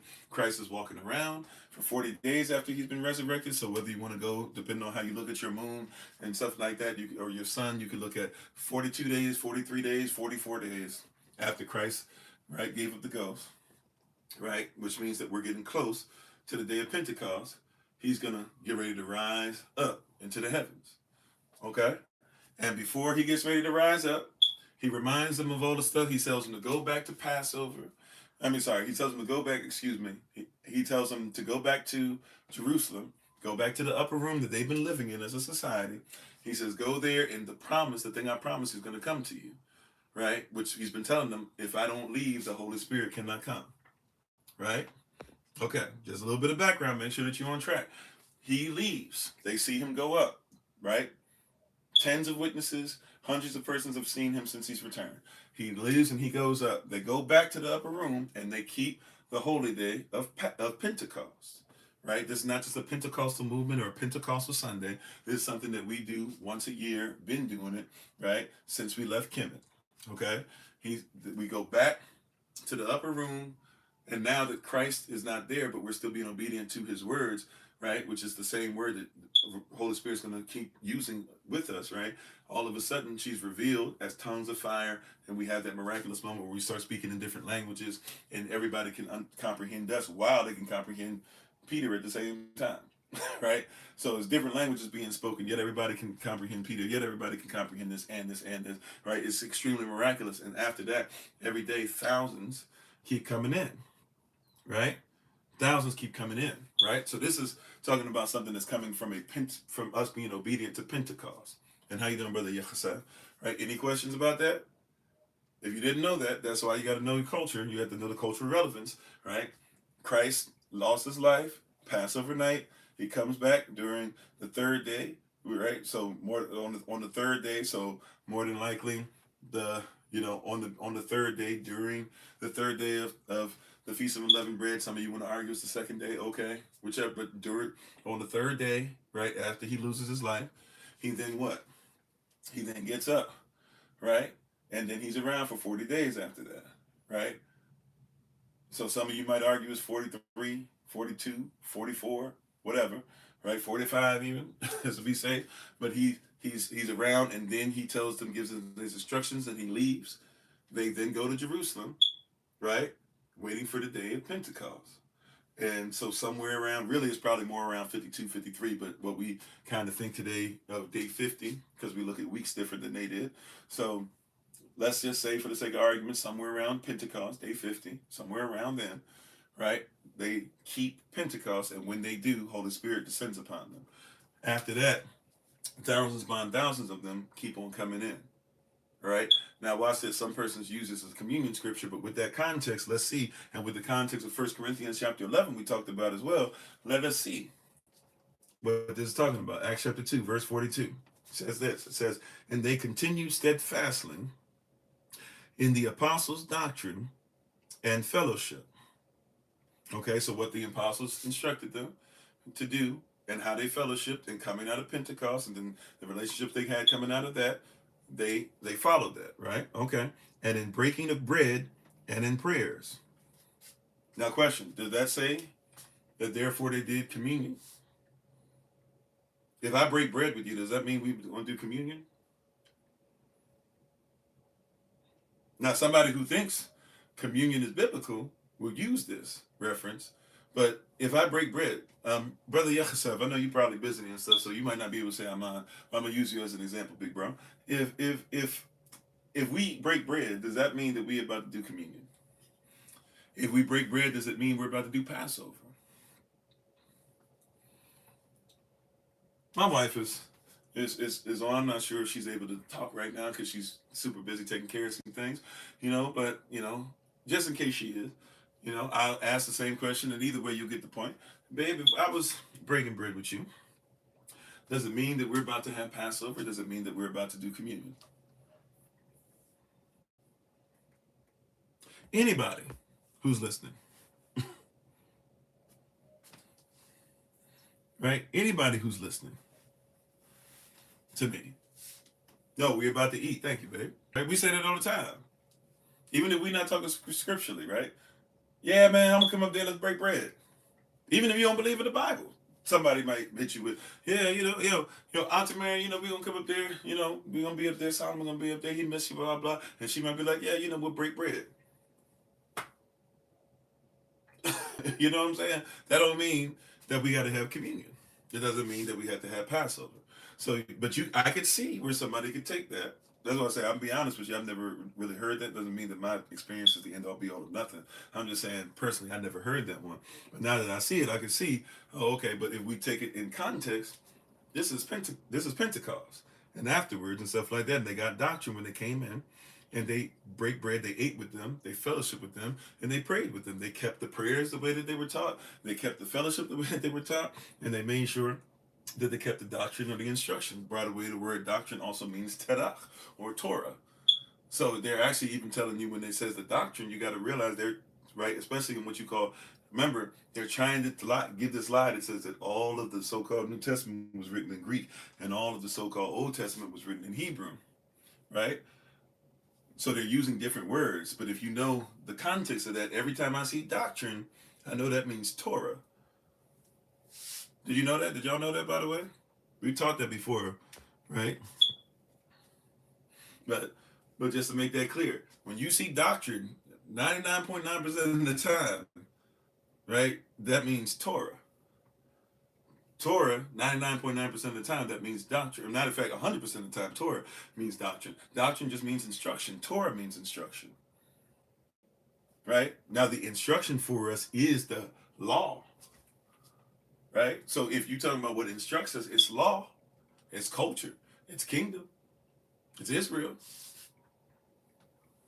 Right? So just catch this. So Acts chapter 2, verse 42. Excuse me. And they continued, those who were being grafted in, St. Paul, who writes Romans chapter 11, right? Or St. Well, Paul's not here. I'm sorry. Excuse me. That's a bad reference point. Excuse me. But the same persons who are in the book of Acts, like Paul, like Peter, like John, who will keep teaching us about being grafted in, including some of them who had issues, including Paul and Peter, who had a lot of issues at first with being around persons who were not necessarily born Israelites or who were not Israelites and had to learn better. As these persons come in, it says what? They continued steadfastly in the doctrine of the apostles, so the Torah, and fellowship, and in breaking of bread, and in prayers. Verse 43, and fear or reverence, right? Reverence, they respected it, came upon every soul, nachevash, or every psyche, right? Every soul, and many wonders and signs were done by the apostles.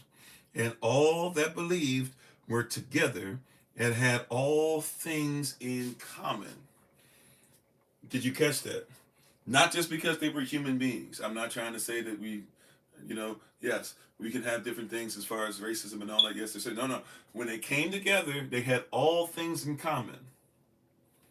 All right? Peep game. They had all things in common. Why do you think it's important that they say that? What's the context? Because you have persons that are not Israelites. Remember, the book of Acts is a book in which it's difficult to deal with because all the stuff you're going to see happen in Acts is basically a lot of arguments and stuff happening with, hey, how do we deal with letting those who are not born Israelites into the kingdom? That's in essence, if we be honest, right? Once again, the Bible is not written for everybody or to everybody. There are those who are not born Israelites but will accept the truth and knowledge of what it says, right? That whole thing, that whole chapter and verse, there are verses that everybody's trying to use for Peter. They're trying to say that we can go ahead and eat unclean things when Peter never ate anything unclean. He was actually learning that he needed to make sure he gave an opportunity to those who were being grafted in to learn the truth and to learn the culture and to learn how to properly do it, right? That's the context of the book of Acts. So they were common. That's right, common. They were all had all things in common. They were like-minded, right? That means that when they came in, why does it say that they were like-minded? Once again, verse 42, it said that they continued steadfastly. They were diligent in the apostles' doctrine, and the doctrine that the apostles followed, which is the doctrine of Christ, which is the doctrine or the instruction of Yahweh, which is the law, which is the Torah, right? They steadfast in that Torah and fellowship and in breaking of bread and in prayers, right? And fear, they respected, came upon every soul, and they also saw the wonders and signs that were done by the apostles, right? And all that believed, not everybody, but all that believed, that kept it steadfastly. Even the word belief here they're using in the Greek is synonymous with the word faith. So when somebody says to have faith, if you believe in something, you can't have faith in it. That's not accurate. Right? I know this is something that, look, and I understand. I'm not Rasta, but to my Rastafari brethren, right? Brother, Rastafari, respect. But I'm just trying to tell you that's not true. Not for me, right? That's not the truth. It's not, right? The word here that they're using for belief and for faith are interchangeable. If you don't read deeper than just what this given to us in English, you'll never recognize that. But pistis can mean belief and faith. So what is, and the things they had faith in, right? They did the works, they were diligent in the instruction, in the law, and the things they had what? Faith in or believed together and had all things in common. Why did they have all things in common, or why were they like-minded? Because they followed the same law, the same Torah, the same instruction. You said Yeshua told them to do this thing often when we broke bread and drink wine. I'm sorry. Help me out, Sister Barbara. I might be missing. I'll be slow sometimes. You got to help me. You got to help me with that part. I'm missing with the. So Yeshua told them to do this thing often. Oh, as often as they did this. That's what it says, right? I don't know if that's. I hope I. I hope I get. I hope I'm saying that. I hope I'm getting that right. As often as you do this in remembrance of me. It's not do it as much as you want. As often as you do. In other words, how would we say that in modern terms today? Whenever you do this, bro, right? Hey, sis, whenever you do Passover, do it in remembrance of me, right? And that, but we have instruction on the as often, right? Or however much they did it. What is the instruction? There's only 2 times a year you can have Passover. Yes, two. We've kept it here the last 2 years because I'm gonna be honest with you, I didn't really think about it before the last 2 years. I'm just being honest with you. First time, as we said earlier, is going to be the 14th day of the new year. So 14th day of Rosh Hashanah, right? Yam Yavad, or well, let's use modern Hebrew number. Yam Yad Dalit, right? The first month, 14th day, we do Passover, right? And then we call it, I don't know if there's really a name for it. We call it makeup Passover, where there's a second Passover that happens the second month on the 14th day. I almost messed that up this year. I almost did it a week after the next week instead of doing it the next month. But yeah, but it's supposed to be the second month on the 14th day that we do a makeup Passover. And that's like kind of if you didn't make the first one, or if you want somebody's not doing it and you want to intercede on their behalf. Now you still should be careful with that because you got to intercede on an Israelite. So let's say maybe somebody's on a hospital bed, they can't come to the table, they can't eat for themselves, or you don't know what they're doing, or maybe they're born and raised a certain way, but they're not keeping the faith or whatever. You might intercede on that person's behalf, right, and do Passover in their stead, right? But that's a makeup Passover. Those are the only 2 times. So whenever we do them, including we're going to do it in heaven because Christ says He's going to have Passover with us when we get to heaven, right? He says, I'll do all this other stuff with you, but the drinking of the wine I won't do with you till we meet in heaven, which means we'll still be doing it when we get there. But whenever we do it, as often as we do it, which is Passover, not communion, as often, right? Because remember, there's no such thing as communion when Christ is speaking these words. So if we're speaking these words, we got to go to the law first mentioned. When He's mentioning this, what's the situation? He's doing Passover. And He says, whenever you do Passover, hey, let's not forget about the blood on the doorpost. Let's not forget about the lamb. Let's not forget about, making sure that we don't, we have lamb and bitter herbs and we have the bread and we have the wine. He said, let's not forget any of these things. That being said, though, right? Um, as often, whenever you do it, make sure you think about me. And then we find out exactly what He means, right? If we didn't get the hint already, we find out exactly what He means because then the rest of Passover is about Him losing His life and becoming the sacrificial lamb, right? So that's yes, as often as we do it, which is only allowed twice a year, right? So anybody trying to tell you different, lawless, right? As often as we do not communion, but as often as we do Passover, then we do it in remembrance of Yahshua. How you doing, Nacho?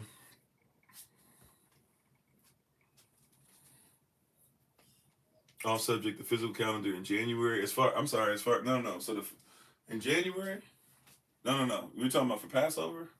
I'm not sure. I missed you, big bro. Um, like we're talking about the first month. So I don't even have. In order to actually, could I make it? I might be able to make it. I have it virtually. I have it virtually. As a matter of fact, I probably got it in my notes. I usually keep a thing of this stuff in my notes. So give me a second as I get my notes together. I think I got the date as far as when Passover is. I'm pretty sure Passover is April 1st, right? Matter of fact, because we missed the meeting and everything on Monday because I was dealing with vehicular issues and stuff, I'm going to send a recording for notes that should have been put in the meeting. So you guys should see that pop up in the Google Calendar invite. So if there's things you want to help out behind the scenes, because it looks like the best plan to do is, especially at the time that it is right now, it looks like we might be able to find a few kind of cabins or like Airbnb stuff or whatever. We're gonna do it in Tennessee this year for those that are coming physically. So, I think Eastern Tennessee. So we it looks like we might have some pretty great deals on some stuff. But that means also too, like we're families. We can have like 6 families in the house and 6 families in this house and something like that. But that means we gotta like to get the deals on them. Where right now, I think the sister who presented that to us showed us that we could get it for like around 40% of what it's supposed to be. So the price is way down right now. If we wait, it's going to increase, obviously. So if you're interested, I'm gonna put some information out about that.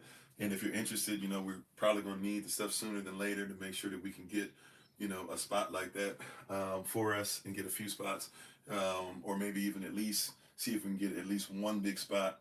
And if do like a first come first serve, and if others want to come, we'll find some places that are not that expensive around or something. But we want to try and get ahead on that. So it's gonna be in Eastern Tennessee. I forget the city name right now, or the area name, but it's going to be in Eastern Tennessee, and we're looking at doing some things there. And they might even this year try to, for Feast of Unleavened Bread, which is literally right behind it, we might try to go up to Kentucky and look at the Ark, at Noah's Ark.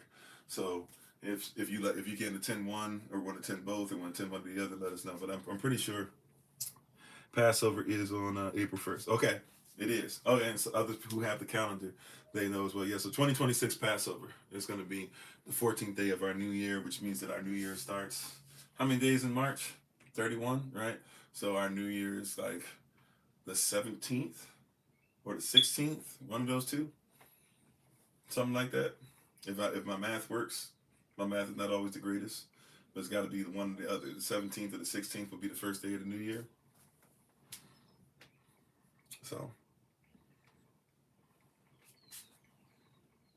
pick up your tab, pick up your cross, and nothing stopping us from doing the work it's in the.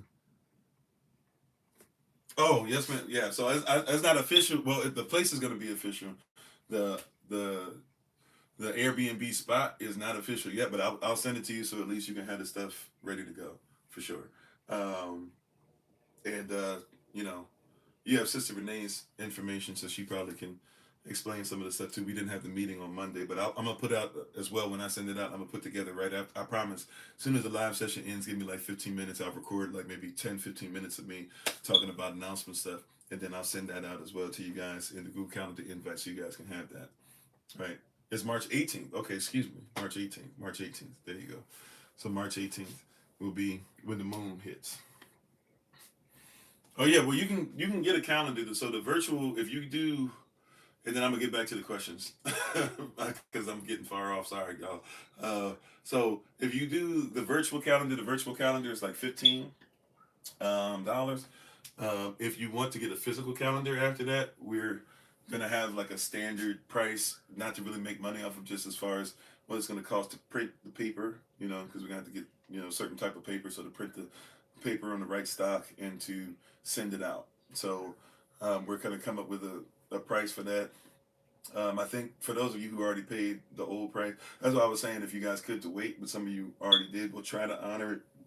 You know, but if you want a virtual one, $15 donation at least get you the virtual one, and then sometime in January we're going to start. Because basically the way we still are set up, basically the calendar is being done by Elder Maya and myself, and she's really doing like the lion's share of the stuff. Like, she does the design, she does all. I just put in the dates. I come behind. Oh yeah, this date, this date, this date, and then she's getting all the pictures and the collages and and finding the stock paper and making sure that the stuff is presentable and it turns all right and all this stuff. So pretty much she does that, all the hard work. I make sure that I get the addresses and stuff together, and then she's pretty much moving it out. So, but we still do most of the work ourselves. So that's why like it takes us a little bit. But this year we were like at bare minimum, we can make sure the virtual ones are out early. Also, too, that reminds me, if there's a Sister Felicia, not sure if you're on or not, but Sister Felicia, if you're on, I'm pretty sure you ordered a calendar and we didn't get you one yet. I think we got everybody together that I can think of that sent a donation. And if you did send a donation, or if you do, please make sure that you tell us what the donation's for, so we can make sure we get it to you. Right? the virtual baruka. It's right on mine. That's what I'm talking about. Yeah, it's there to help you do stuff, and also, and by the way, even if you don't, the calendar itself, right, is not just. I'm sorry, I got Indinker symbols attached to right now, but doing some stuff. But the calendar is not just only to be like, oh, okay, this is where the month starts, right? Like we put Shabbats in here, we put SOC events in here, we put obviously pictures and stuff that go with it and stuff, but we put like when the month starts, when it ends, the new moon, stuff like not just Feast of Tabernacles, but what's the stuff around it? When's the men's meeting? When's the women's meeting? Different things like that are put in here as well. To let you know, it will not tell you the worldly holidays. Not because we're trying to do that, like literally, it's not our focus. So if you're looking for something for December 25th, something like that, yeah. So we have put out in different places, if you look online, we put out the 6 holy days. If you just want to make sure you know the holy days, but the calendar goes a lot deeper. It tells you where you are in the Gregorian calendar. It helps you to also keep track of where you are in the Hebrew calendar, so that you'll always have them. You can learn what stuff is how it's supposed to be said. It's the phonetic stuff. We'll probably start putting it in Hebrew as well, but right now we focus on the phonetics of things and stuff like that. So you can, so it's deeper than just only, hey, I don't have yada yada yada. Like it's deeper than just being like, oh, okay, I know the 6 holy days. Like it's actually something to try and teach you how to make sure you keep up with things, and therefore when I mention things, or even just to hold us accountable, make sure we all know the same thing. And so if I say, hey, second month of our year is coming up, you can go on there. Okay, first month of the year was this. All right, second month. Okay, so when he says make a Passover is right there. Oh, okay, Passover showing up. Oh wow, we got 7 last words too. Like when I start mentioning it, you can have a full thing. The only thing that we don't have on there that we would like to do for sure, doesn't mean it's going to happen, but it's a goal of ours. The only thing we don't have on there is we would like to do at least 1, if not 2, revivals this year, where we're going to go somewhere and be out, where we're going to preach the word out and about. We do that quite a bit anyways, right? And we have persons that actually know where we are and kind of meet up with us as we go different places. We get invited to speak at physical places and stuff as well. Not as much as I used to, obviously, but we still do. That being said, we're literally looking at taking that big old tent that we have, that we use for Feast of Tabernacles, and finding a place somewhere and being out and being allowed 7 days straight, which means we'll have to, have persons even show up to help and to make sure that we're watched over and make sure, the neighborhoods are at least safe enough. I don't mind going to whatever hood or whatever, but we got to make sure we're safe, but we're going to go out, we're going to preach the word, we're going to give the message. And, so yeah, so if you have questions, comments, concerns, if there are different things like that, that's how that works, and we'll try to get it to you. But Sister Felicia, I think we didn't get you yours, so please, ma'am, if you get a chance, let us know. Um, I think I sent you a message um, earlier this rising. So if you get a chance, text that number that I sent to you, so we can make sure we get you your calendar. All right. I'm on. Thank you, Auntie Marion. Yeah, so a couple persons, they've given rave reviews in the chat. Praise y'all. By the way, if you like the calendar and you got rave reviews, if you don't mind, send them to us or whatever. That'd be nice to be able to put out and let persons know, hey, like, it's not just us saying this. There's persons who can get the calendar. Some of you getting it for the first time. Some of you've gotten it a few times now. And this is how it's helped you. I think we first started doing it, what was it, 2023 or 2024? Had to be 2023. I think 2023 was the first one we officially did, because 2022's picture that we did for our first Feast of Tabernacles that was in Detroit, that picture was on the front of the 2023 calendar. So I think that's the first one we actually did.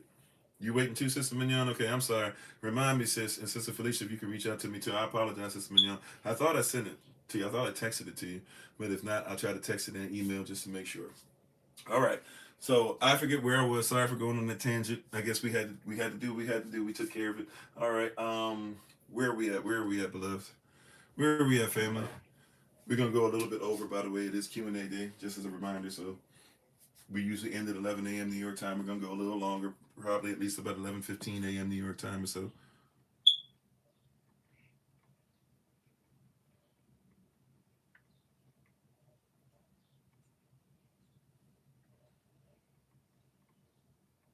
All right.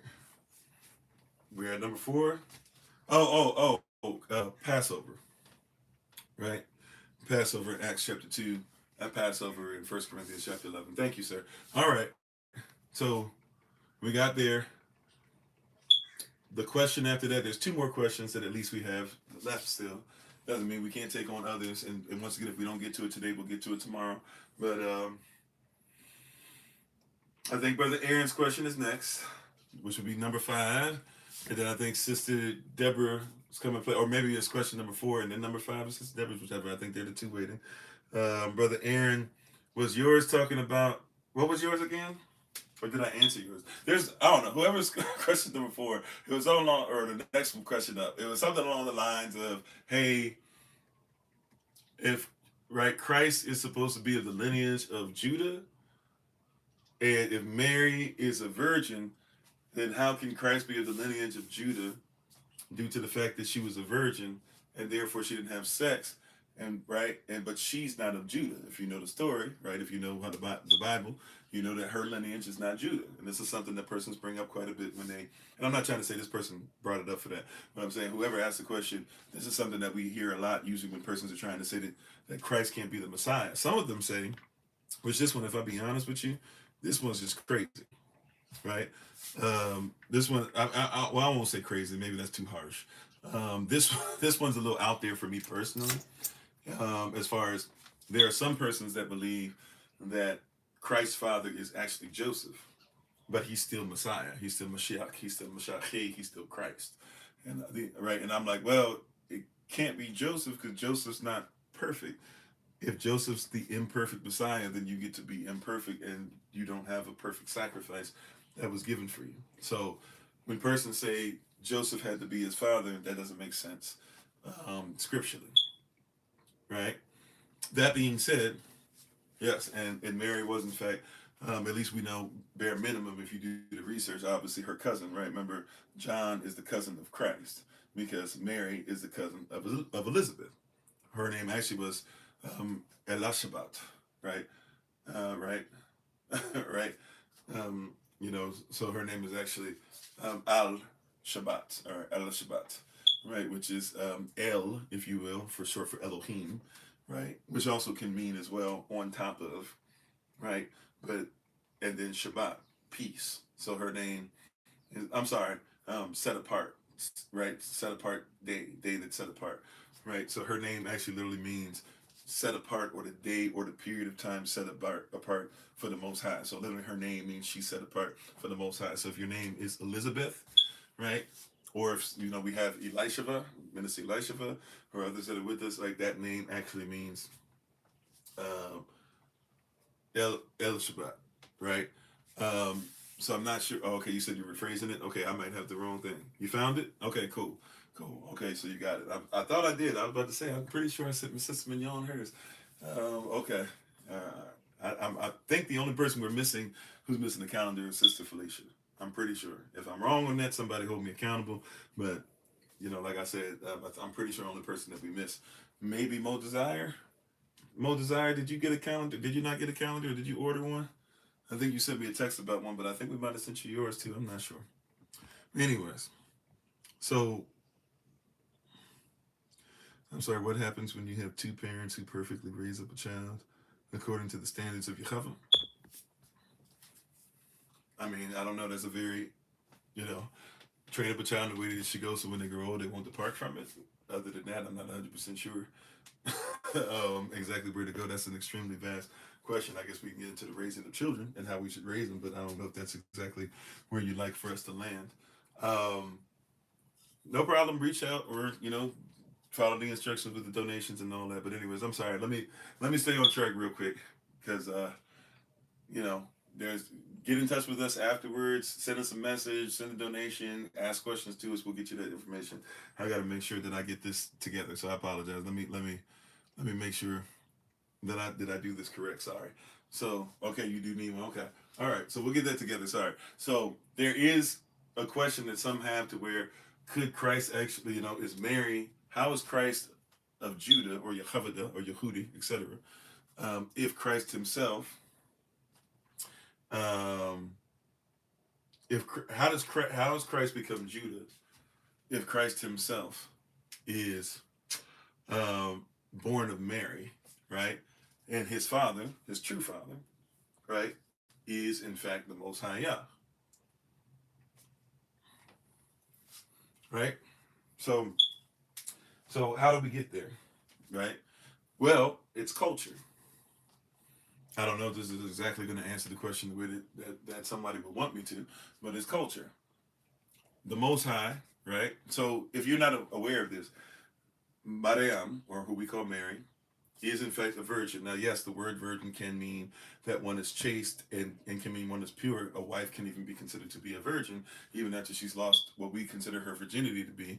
But we can't say that about Mary because Mary herself is left by her husband because Joseph believed that she had never had sex with anybody. Right? We're going to use adult terms just in case there are little babies running around and things like that. Right? So, and all these different things.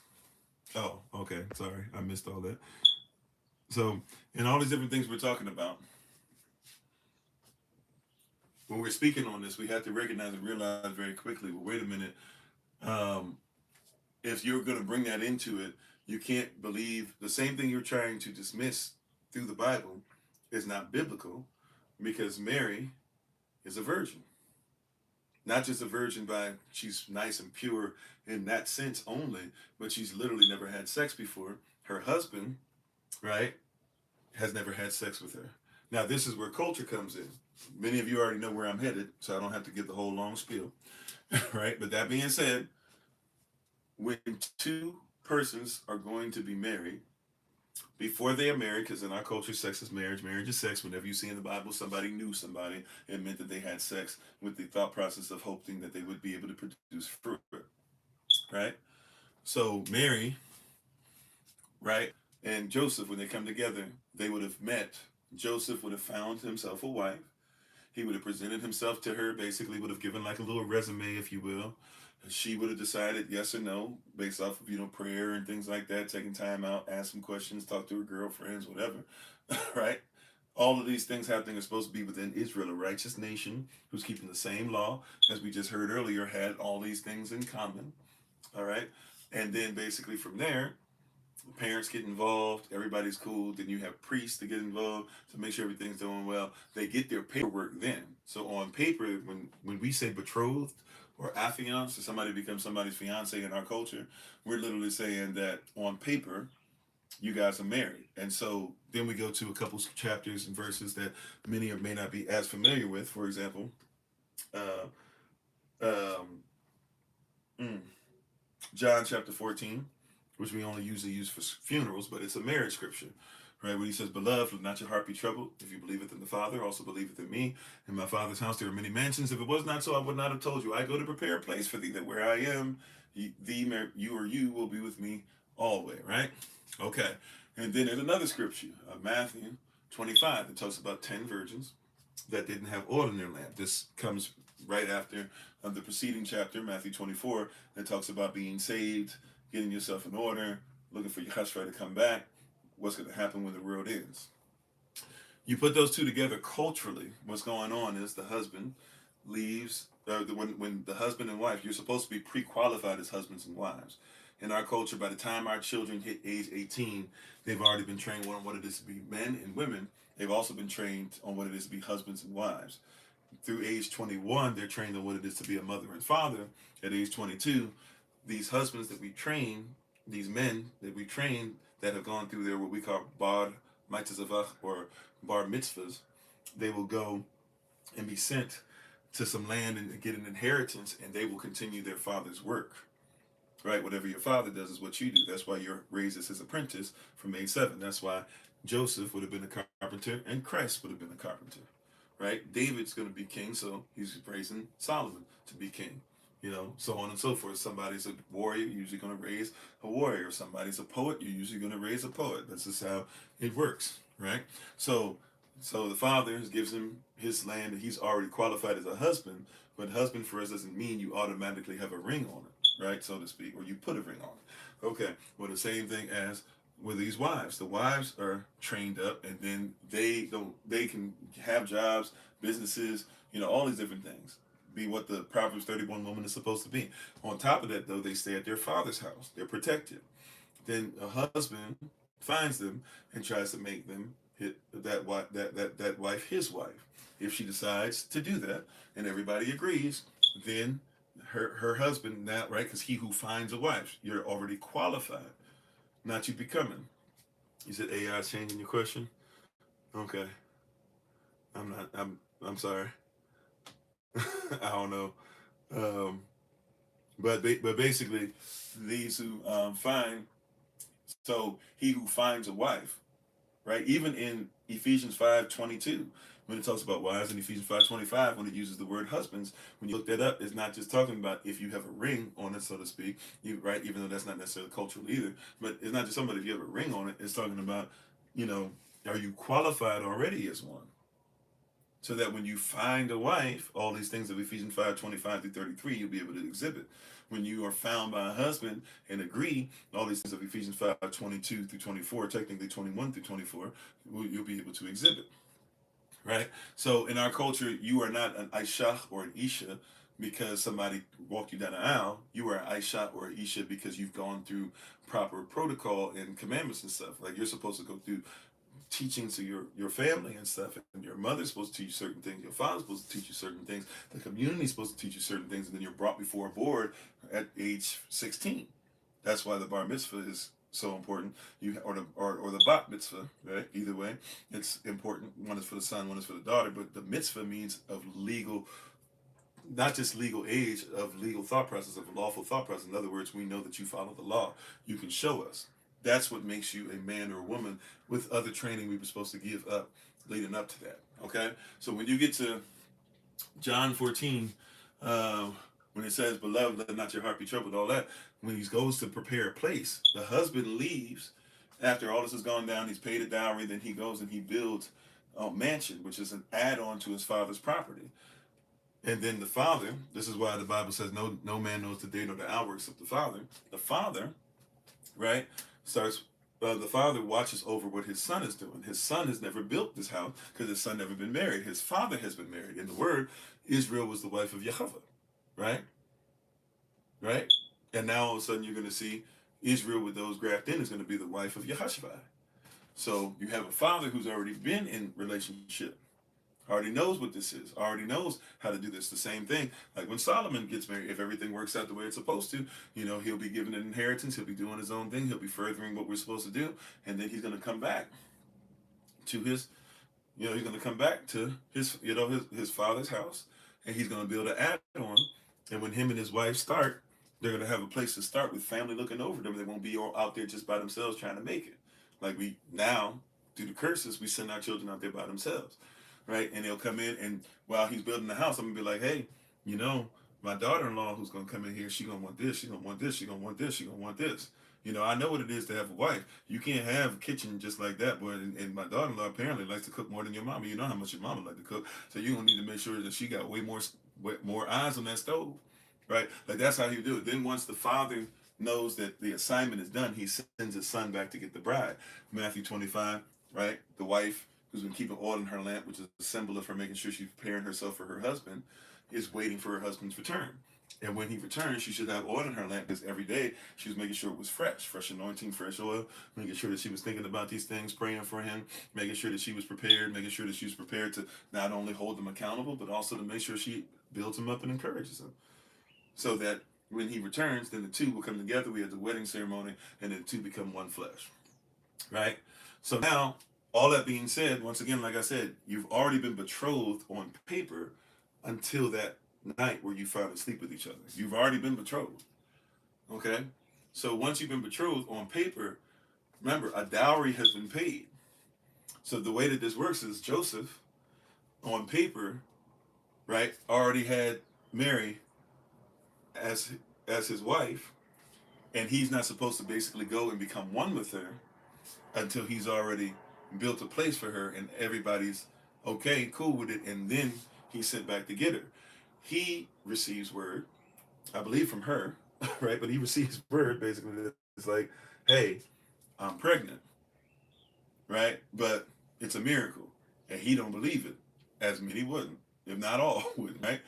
The only reason he believes this is because there's a dream that he gets, and the Most High presents himself in the dream. And when he has a dream, he says, "All right, I'll take care of my wife," and he takes care of her. And then, so a virgin gives birth, right? A miracle. Now, all those things being said, the way once again it works in culture on paper, she's already with him. Now, this is how it works. I know this is not trying to be hyper masculine or toxic masculine or male chauvinist or misogynistic. I'm just telling you how culture works, right? And we've talked about the ins and outs of this, so most of you will get it. Some of you may not like it, but most of you will receive this, right? As far as this stuff operates and this stuff works, my sister, when it comes to being married, you are married into his family.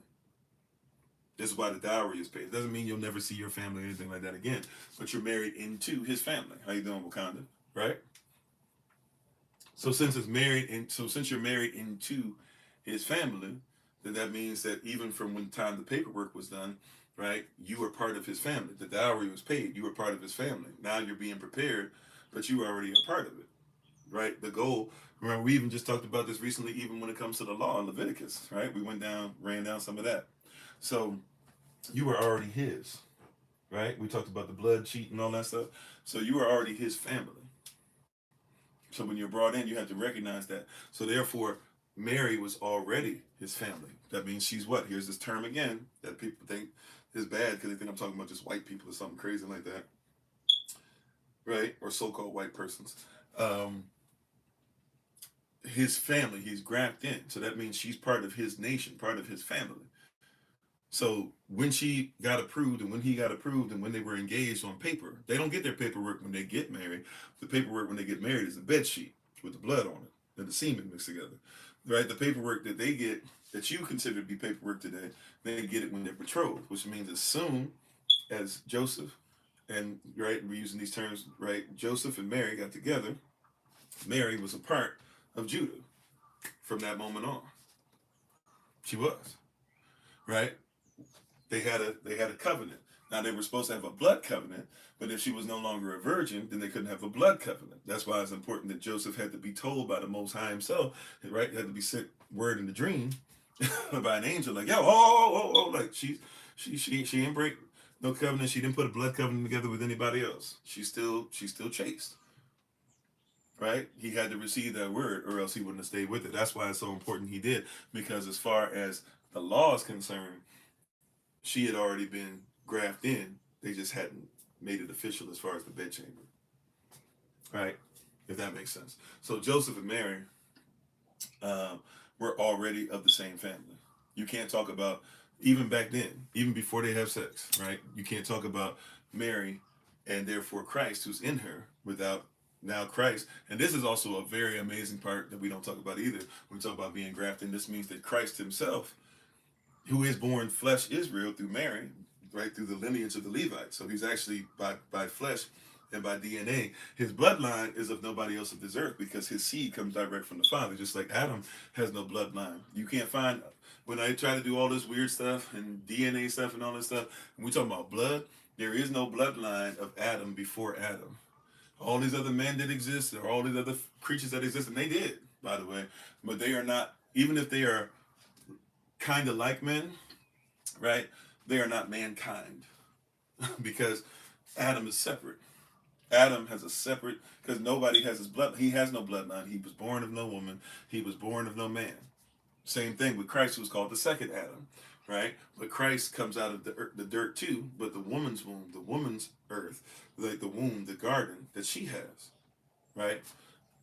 Not to be disgusting or anything, but even the Song of Solomon, Solomon says, "Let me eat of your garden." He's talking about, yeah, right. So the garden, right? You have another garden, and you have this time a man that's made in the garden. Interesting enough, first man wasn't made in the Garden of Eden; he was just made in Eden, right? Christ is not made inside of any other person, right?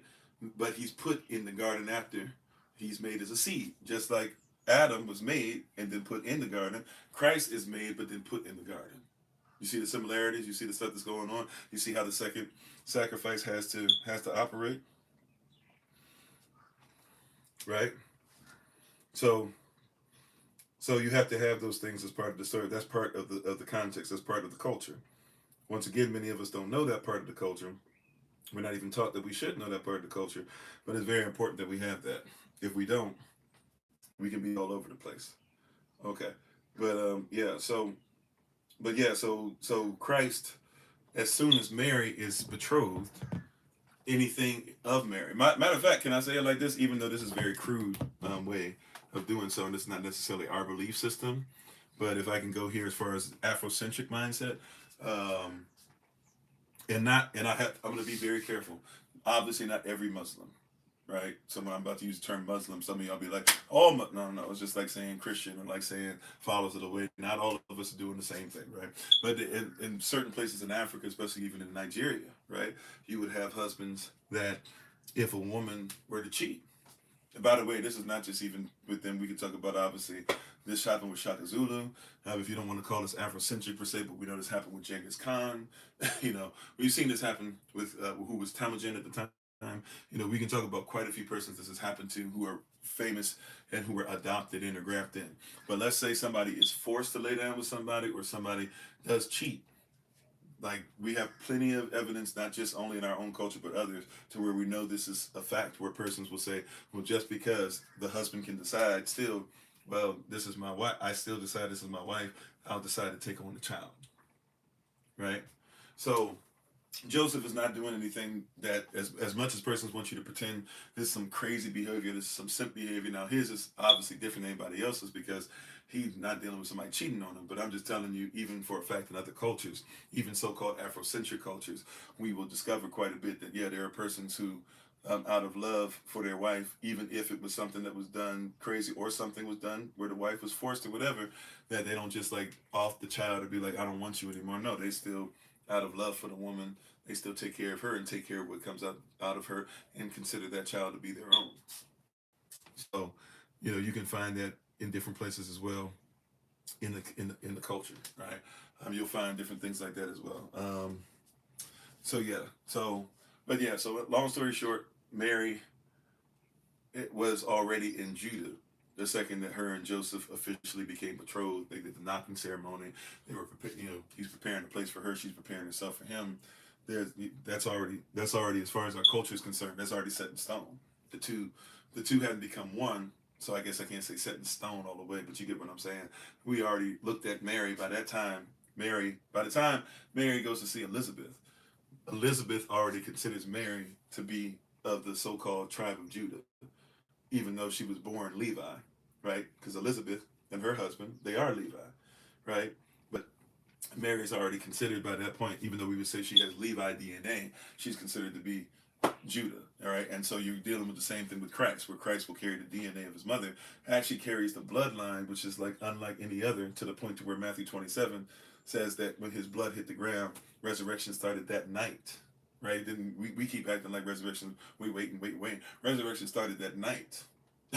In Matthew 27, because he had some blood that was unlike anybody else's blood, because his father Joseph could have died, but I never heard when Joseph died, even though we don't know how that happened, but I never heard when Joseph died, persons came back from the dead, right?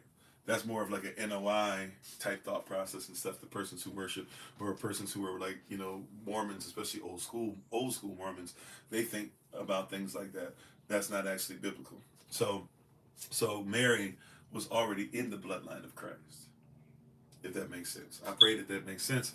I have a feeling like that might not have been exactly what was being asked, but since you guys are saying AI is messing some stuff up, I guess, during the live session, my apologies. Maybe we can get the question again for tomorrow, and I'll do better tomorrow. We do have one more question, though, at least. Anything after this, I'd have to be extremely quick, or just have to try and save it for tomorrow. But that being said, there was one more. Uh, what was the last one? Adultery, right? Oh, I might have answered the adultery one. Oh, no, not adultery. Adultery and fornication, considering by the shot or Genesis, dealing with Sarah and Abraham, because Sarah gave her handmaid to Abraham. So then, what's really fornication, or what's really adultery, if she could do that? So I believe that's the question. I believe that's correct.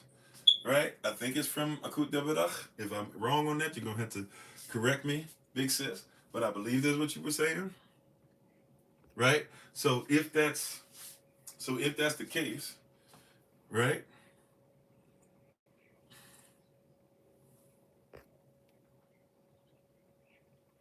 Oh well, to be honest with you, that's something that we'd have to maybe talk offline because I'm trying to be, you know, respectful of my brother because that part of it or whatever is something that doesn't necessarily go with not only what we see in Matthew, Mark, Luke, and John. Right, I know it's coming from something else that persons would say that they reverence on the same level. But if I be honest with you, not only does Matthew, Mark, Luke, and John speak against that, but we have other books outside of the 66 that would disagree with that as well. And then just certain things that we would have to ask, why would those things be happening? So it might not be the way, just like the hawks on the shoulder, sometimes I got to be the hawk on the shoulder too and be like, hey, this might not be what it is or whatever, right? But the answer was enough. Okay, cool. So as far as that last question though, with um, that that last question that I'm trying to go through with Abraham. Okay. So this is one of those things where we have to once again put this in place, right? Y'all can work all things out together for Tobiah. We shouldn't tempt him though. Let me just throw that out there too. Yes, he can work together things for Tobiah, but we shouldn't tempt him. And sometimes we just be like, well, he'll work out all things, and then we just start doing things. And it's like, be careful, because we also have a verse that says, do not tempt Yahweh Elohim, right? But, well, not but, on top of that, as far as Sarah, right? I'm not even sure. I believe it's Sarah at the time. Could still be Sarai. But as far as Sarah, who we call Sarah, and Abraham, or possibly even Abraham still, but who we know as Abraham, right? Sarah gives her handmaiden, which by the way, also her handmaiden has to agree to. I just want to make that clear. But obviously, I mean, it is still kind of jacked up. But when Sarah gives her handmaid to Abraham, she didn't give her handmaid to Abraham because Yah allowed it. Right? That's one of the things we had to have like we had to keep that part too in order. And by the way, it's coming up on 11 a.m. New York time. We usually end here. We'll probably go like 15 minutes past because we usually go a little longer on our live sessions when we do Q&A. Right? So we might go 11:15.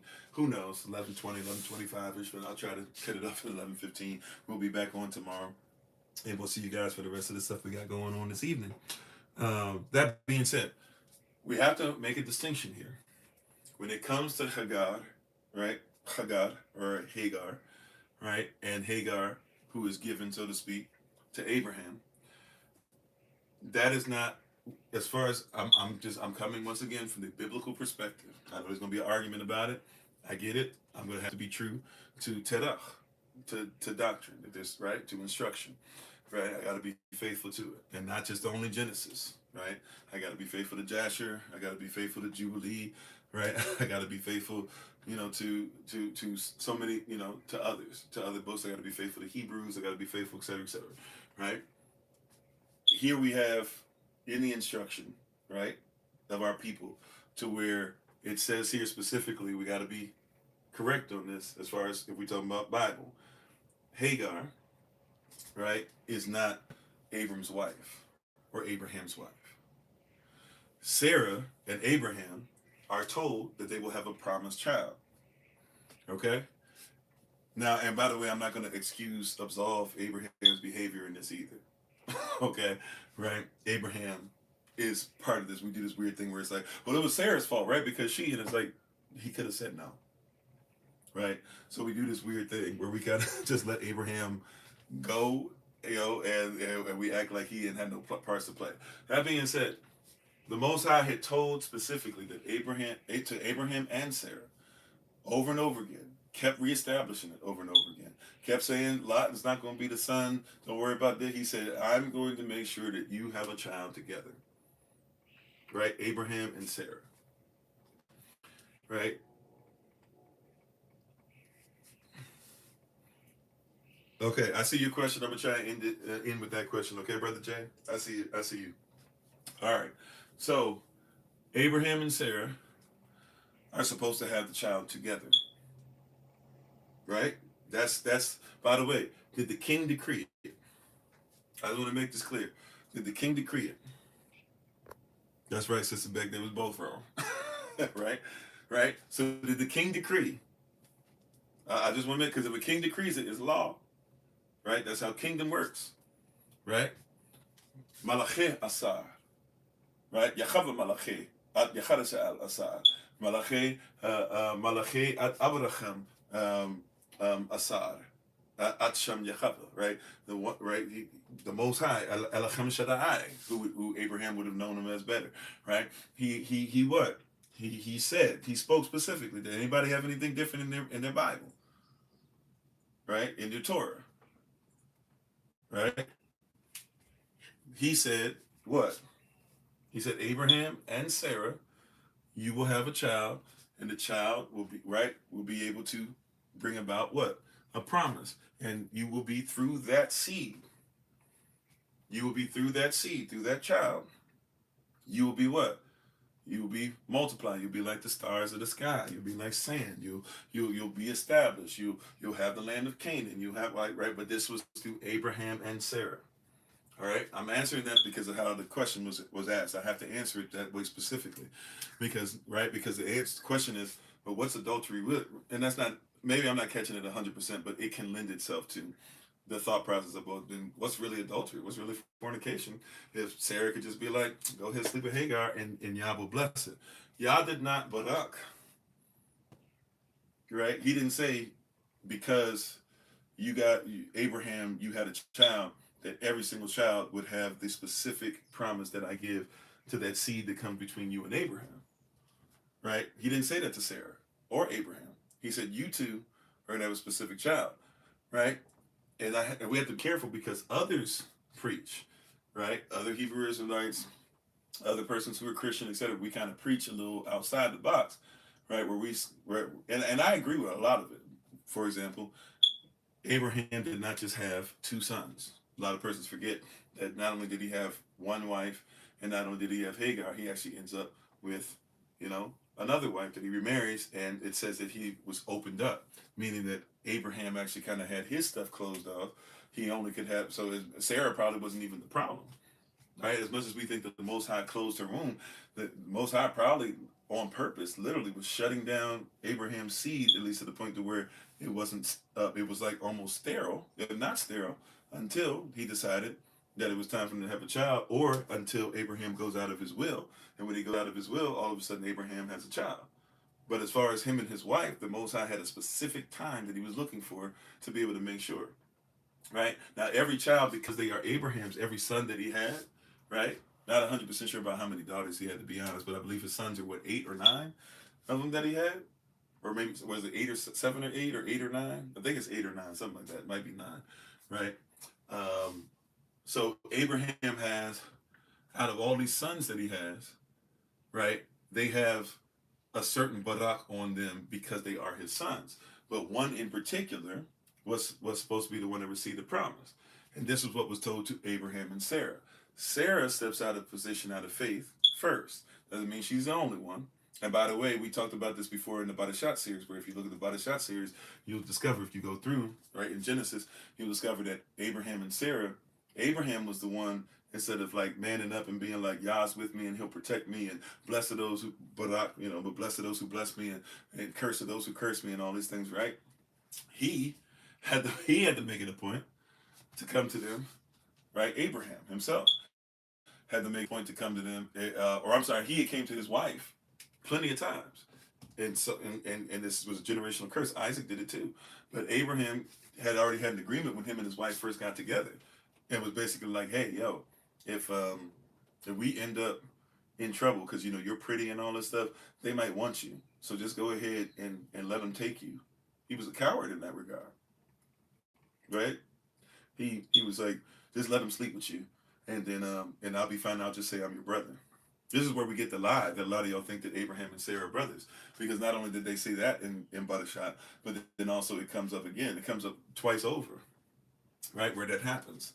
that particular thing, that specific thing happens twice over. So that's why a lot of persons even think when persons will be, oh, Abraham and Sarah are brothers. Nowhere does scripture even say that.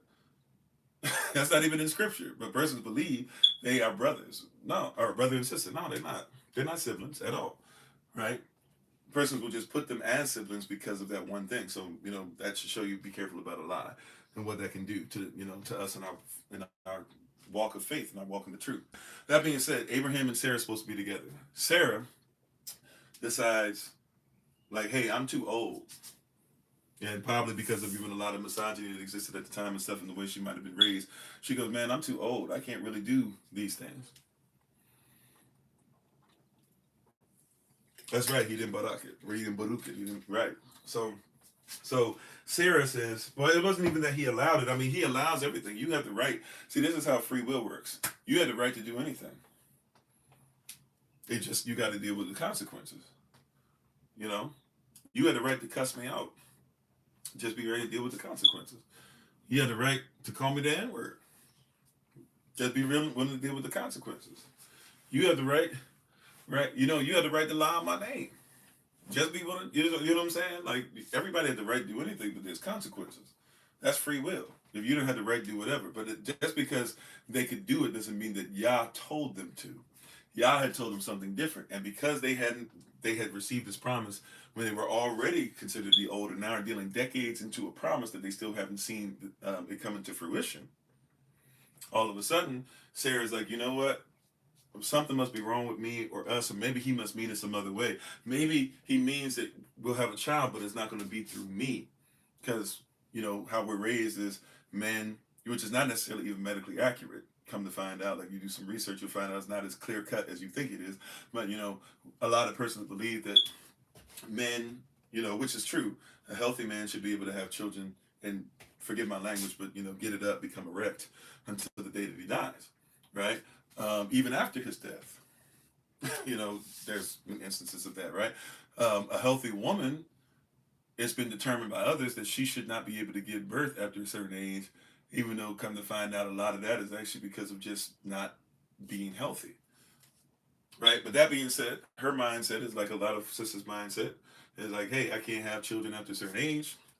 My womb not supposed to work. That's why they be trying to tell you guys to have hysterectomies and all that weird stuff. And then you be having all other types of issues that are way worse than the polyps and stuff that come along with that they don't tell you about. But regardless, that's the mindset is, hey, they can't have babies as long. And then especially put on top of that, a lot of the mindset is it's always going to be the woman's fault if they can't have children. It can't be the man, or if you're always having a girl but you're not having a boy, it can't be the man, even though it's the man that provides the X and the Y to the X, right? But that's kind of where she's coming from. So she goes, hey, you know what, just maybe you can sleep with Hagar, which for her that would have been something that, helped her on the come up, right? So anyways, but this is what she introduces. And Abraham goes, could have said no, but he's like, all right, if you want it, babe, let's keep it a buck.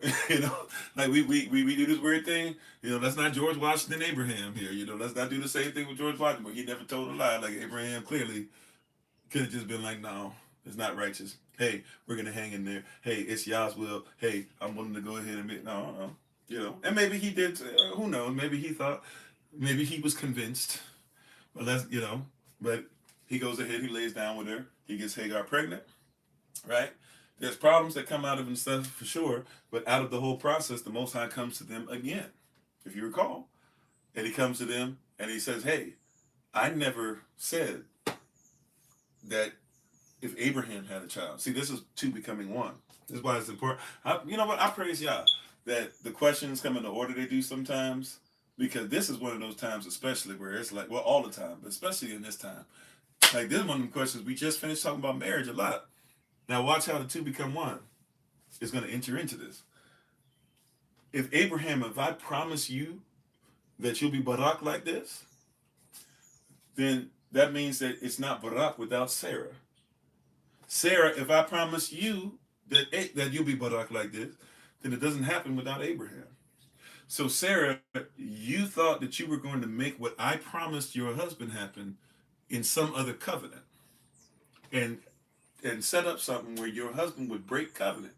And it was messing with her too. So you caused pain and anguish in your own house when the covenant that I commanded was between you and him,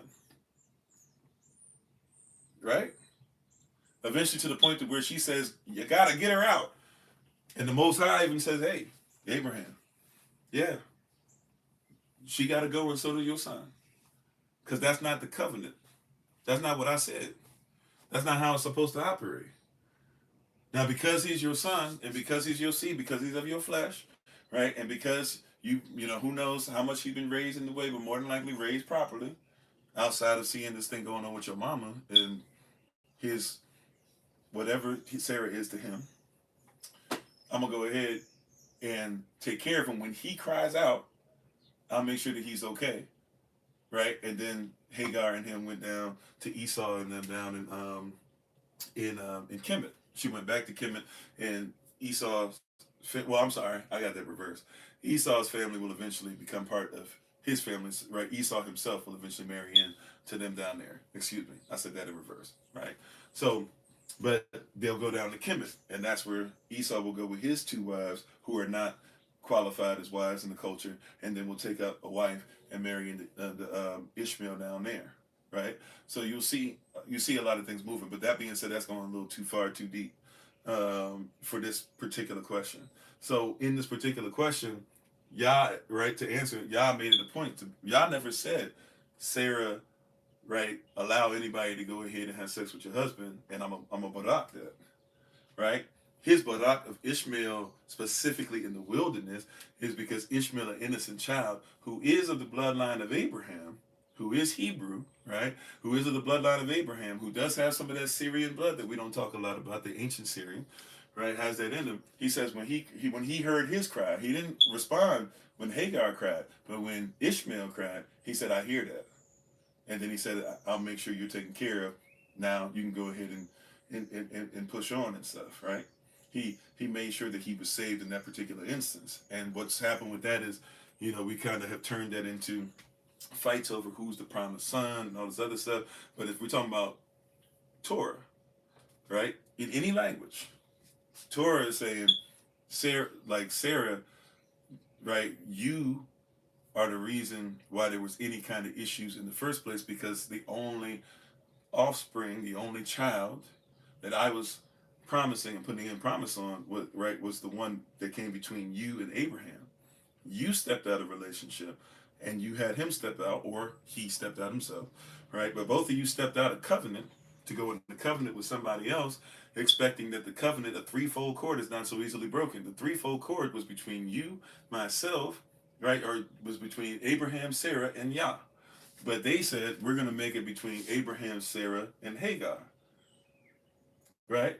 And Yah said that was never, all the stuff that I said was going to be barak for you was supposed to come through Abraham, Sarah, and Yah, not Abraham, Sarah, and Hagar. Thank you. It's 11:11 if you listen, babe. Right? That's what the Most High said. So that's the issue with it. So as far as the fornication or adultery piece, they committed adultery. They committed fornication. They did. Hmm. They were off. They went outside the covenant. They broke the law. Right? So yeah, so it's still adultery. Yah forgave, gave an opportunity to get back on track. And he says, if you get back on track, the promise that I spoke is still here for you. Right? And they came back into the stuff, but you know, they're a little bit different because of how they did the adultery, but ultimately they committed adultery. Right? The promise was not out of sin or out of adultery. This promise was supposed to be husband and wife. They forwent that. They went outside. They said, no, it can't be. Or just had lust issues. Alrighty. What was the last one somebody had asked? And I said, I'm going to try to answer it real quick. I think it was a brother. Um, it was a brother, right? I forget. Forgive me. I saw it. I said I was going to try to answer it really quick. Okay, I skipped it. What was it? I saw it. It's Jonald, right? Was it Jonald? Where is he? He not gone. Did somebody take him out? Did the AI take him out? Oh no, here. I see you still up. Or who was it? Somebody came. What was the question? If somebody can say it real quick, I try to keep my word. It's almost 11:15, so I'm going to have to be super quick. I remember somebody. Does anybody recall what that question was? I said I was going to come back to it. Was it Jay?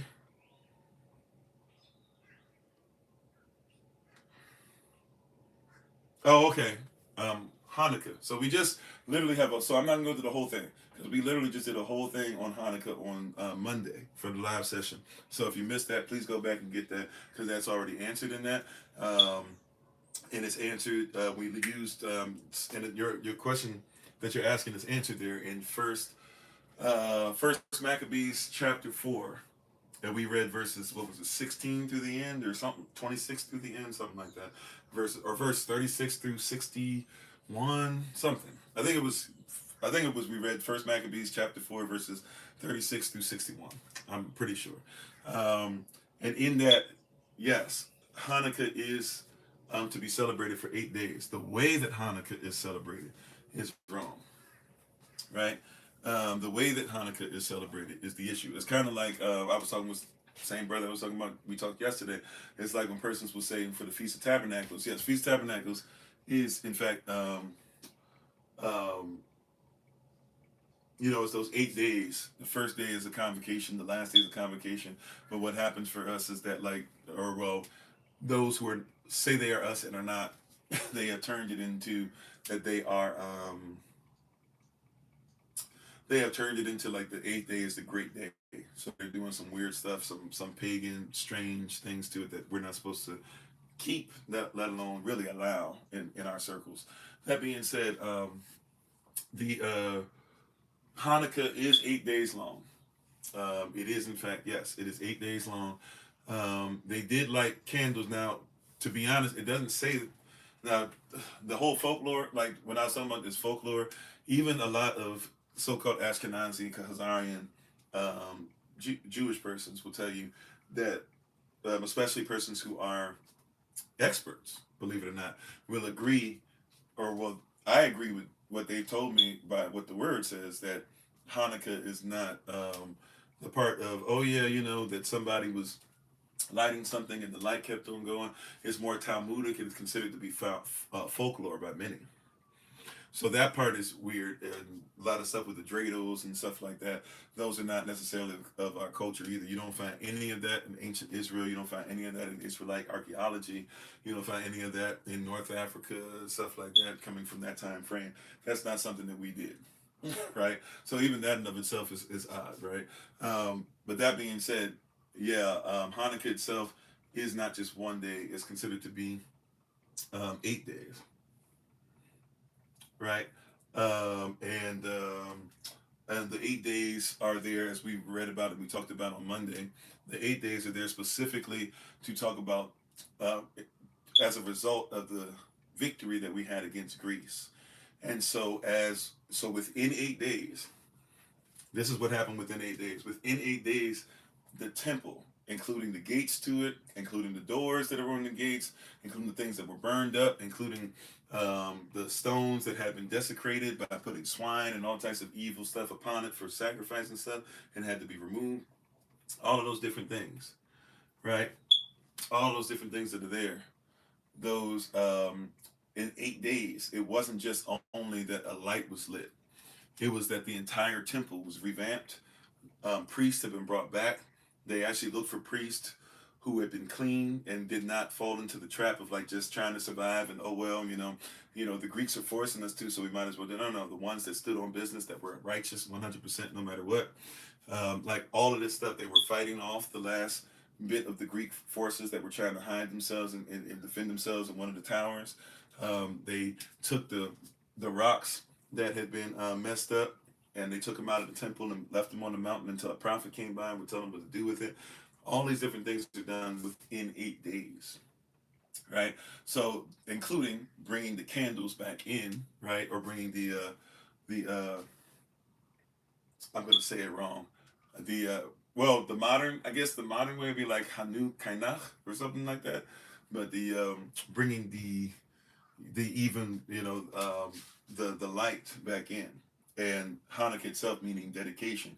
So it was a rededication. It wasn't just only lighting the candle stuff like that, but it's 8 days of rededicating the entire temple back to the Most High, right? So that's literally what we're talking about. So a lot of persons only focus on kind of the folklorish parts, but don't focus on like the actual thing itself. Yes, there's other things that happen, and Hanukkah is celebrating, but Hanukkah is not even sell as much as we sell it as that. We've been sold it. Even now, the new thing is to sell Hanukkah as, oh yeah, all of those who are Hebrew Israelites. Hanukkah is us saying that we defeated Greece.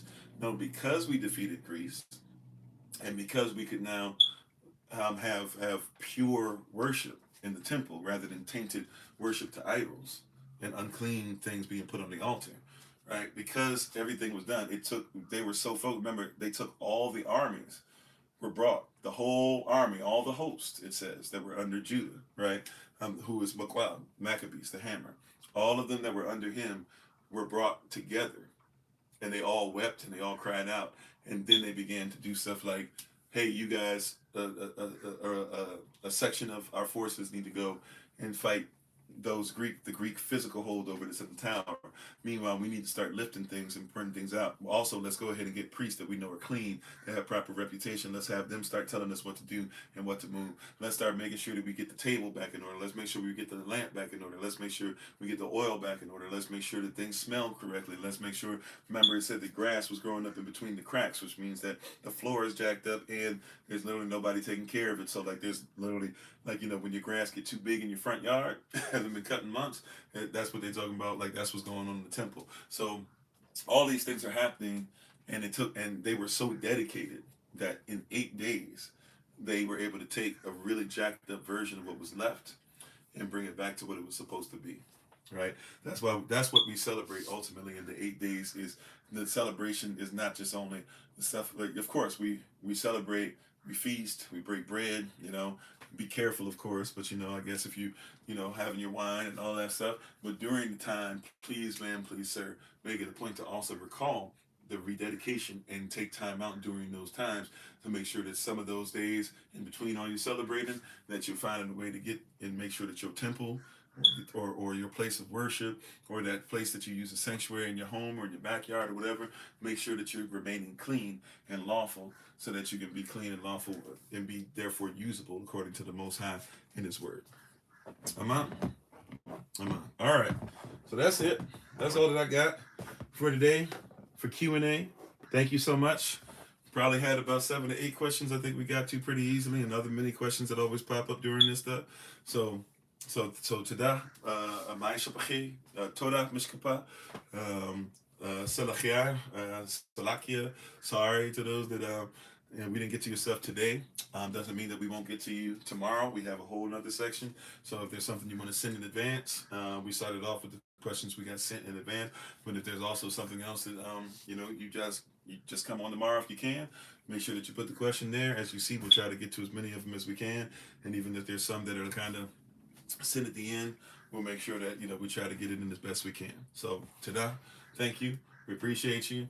As a reminder, we'll be on this evening, 8 p.m. New York time, for our hashtag Real Talk live session. Might have some Patreon stuff, especially for SOC University. For those who are interested in getting the calendar, you can reach out to us, text us. Basically $15 donation gets you a virtual calendar. If you'd like to get a physical calendar, please, if you can wait till January, because we don't know what the cost is. Some of you have already sent in what I was suggesting the cost might be, but like we're saying, really more so just if you can send in $15 donation, it would help us out a lot. Also too, where are we going with this? I'm sorry. Oh, tomorrow we'll be on for the live session, the evening live session. And sisters, don't forget you have the women's meeting tomorrow, 7 p.m. New York time, right before our live session in the evening.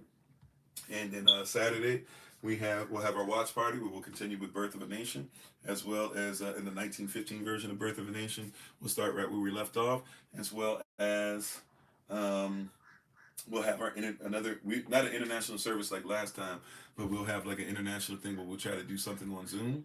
So if you guys would like to come on Zoom and be part of the conversation with us, with those who are in different places in the around the world, we're gonna try and continue that and keep that going, but have more of an in-house conversation this weekend coming up, and then also on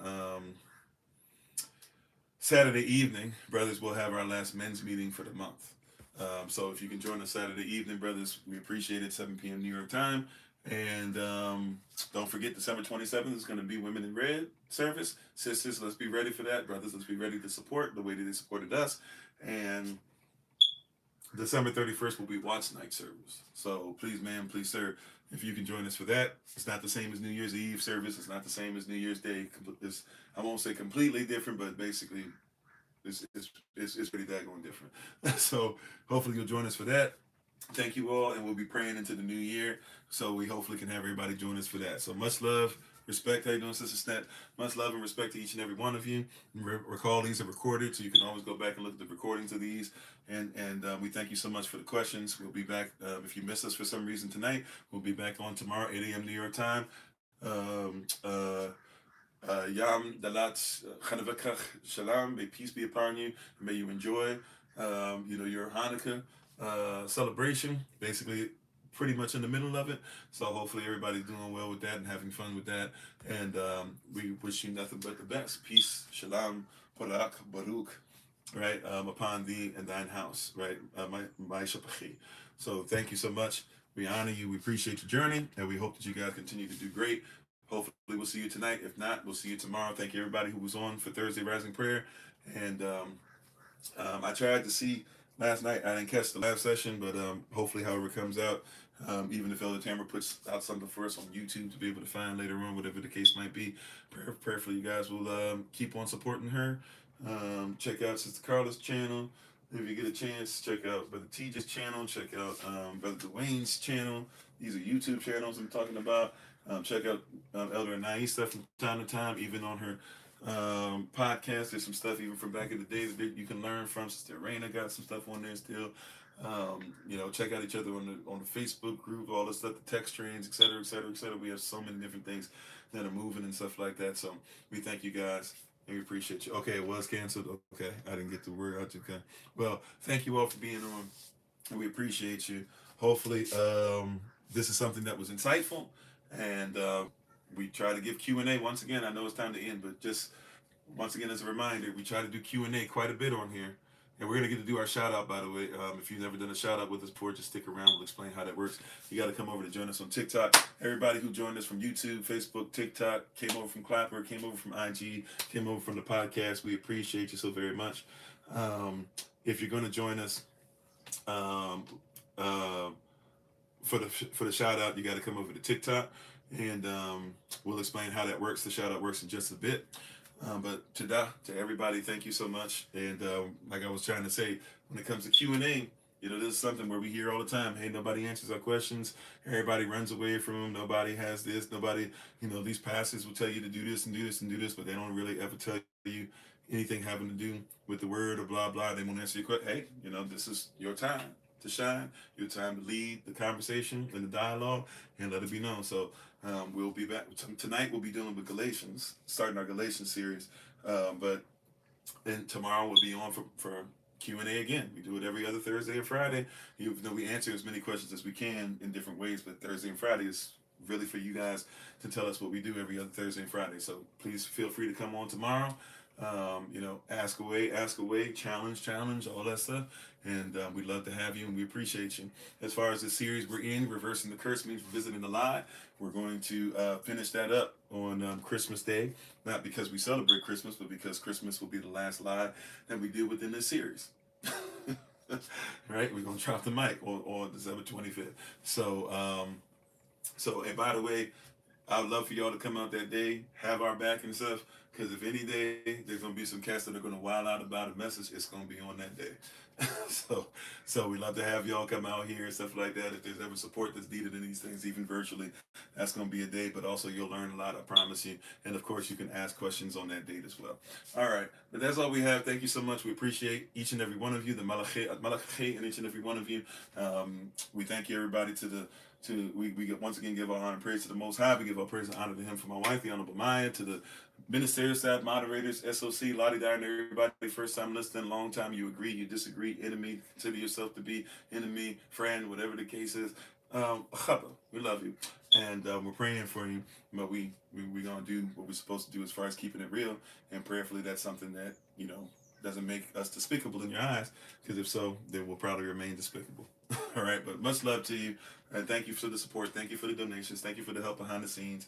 Continue to keep each other lifted up in prayer. I know over here it's been warmer as of late, so prayerfully you've gotten a reprieve as well. Um, and just hang in there and do what you're supposed to do. So, love you all. Thank you again. We'll talk to you soon. And as always, remember, that you are loved, you're necessary, you're majestic, you're fearfully and wonderfully made, and you, which is all of us working together, will be the reason why people who are in this system no longer have to be of it. Shalom, take care. Shabbat shalom if you're looking at it as that. Shalom, take care, peace. And if you'd like to join us on the shout out on TikTok, feel free to come on over. Have a great day.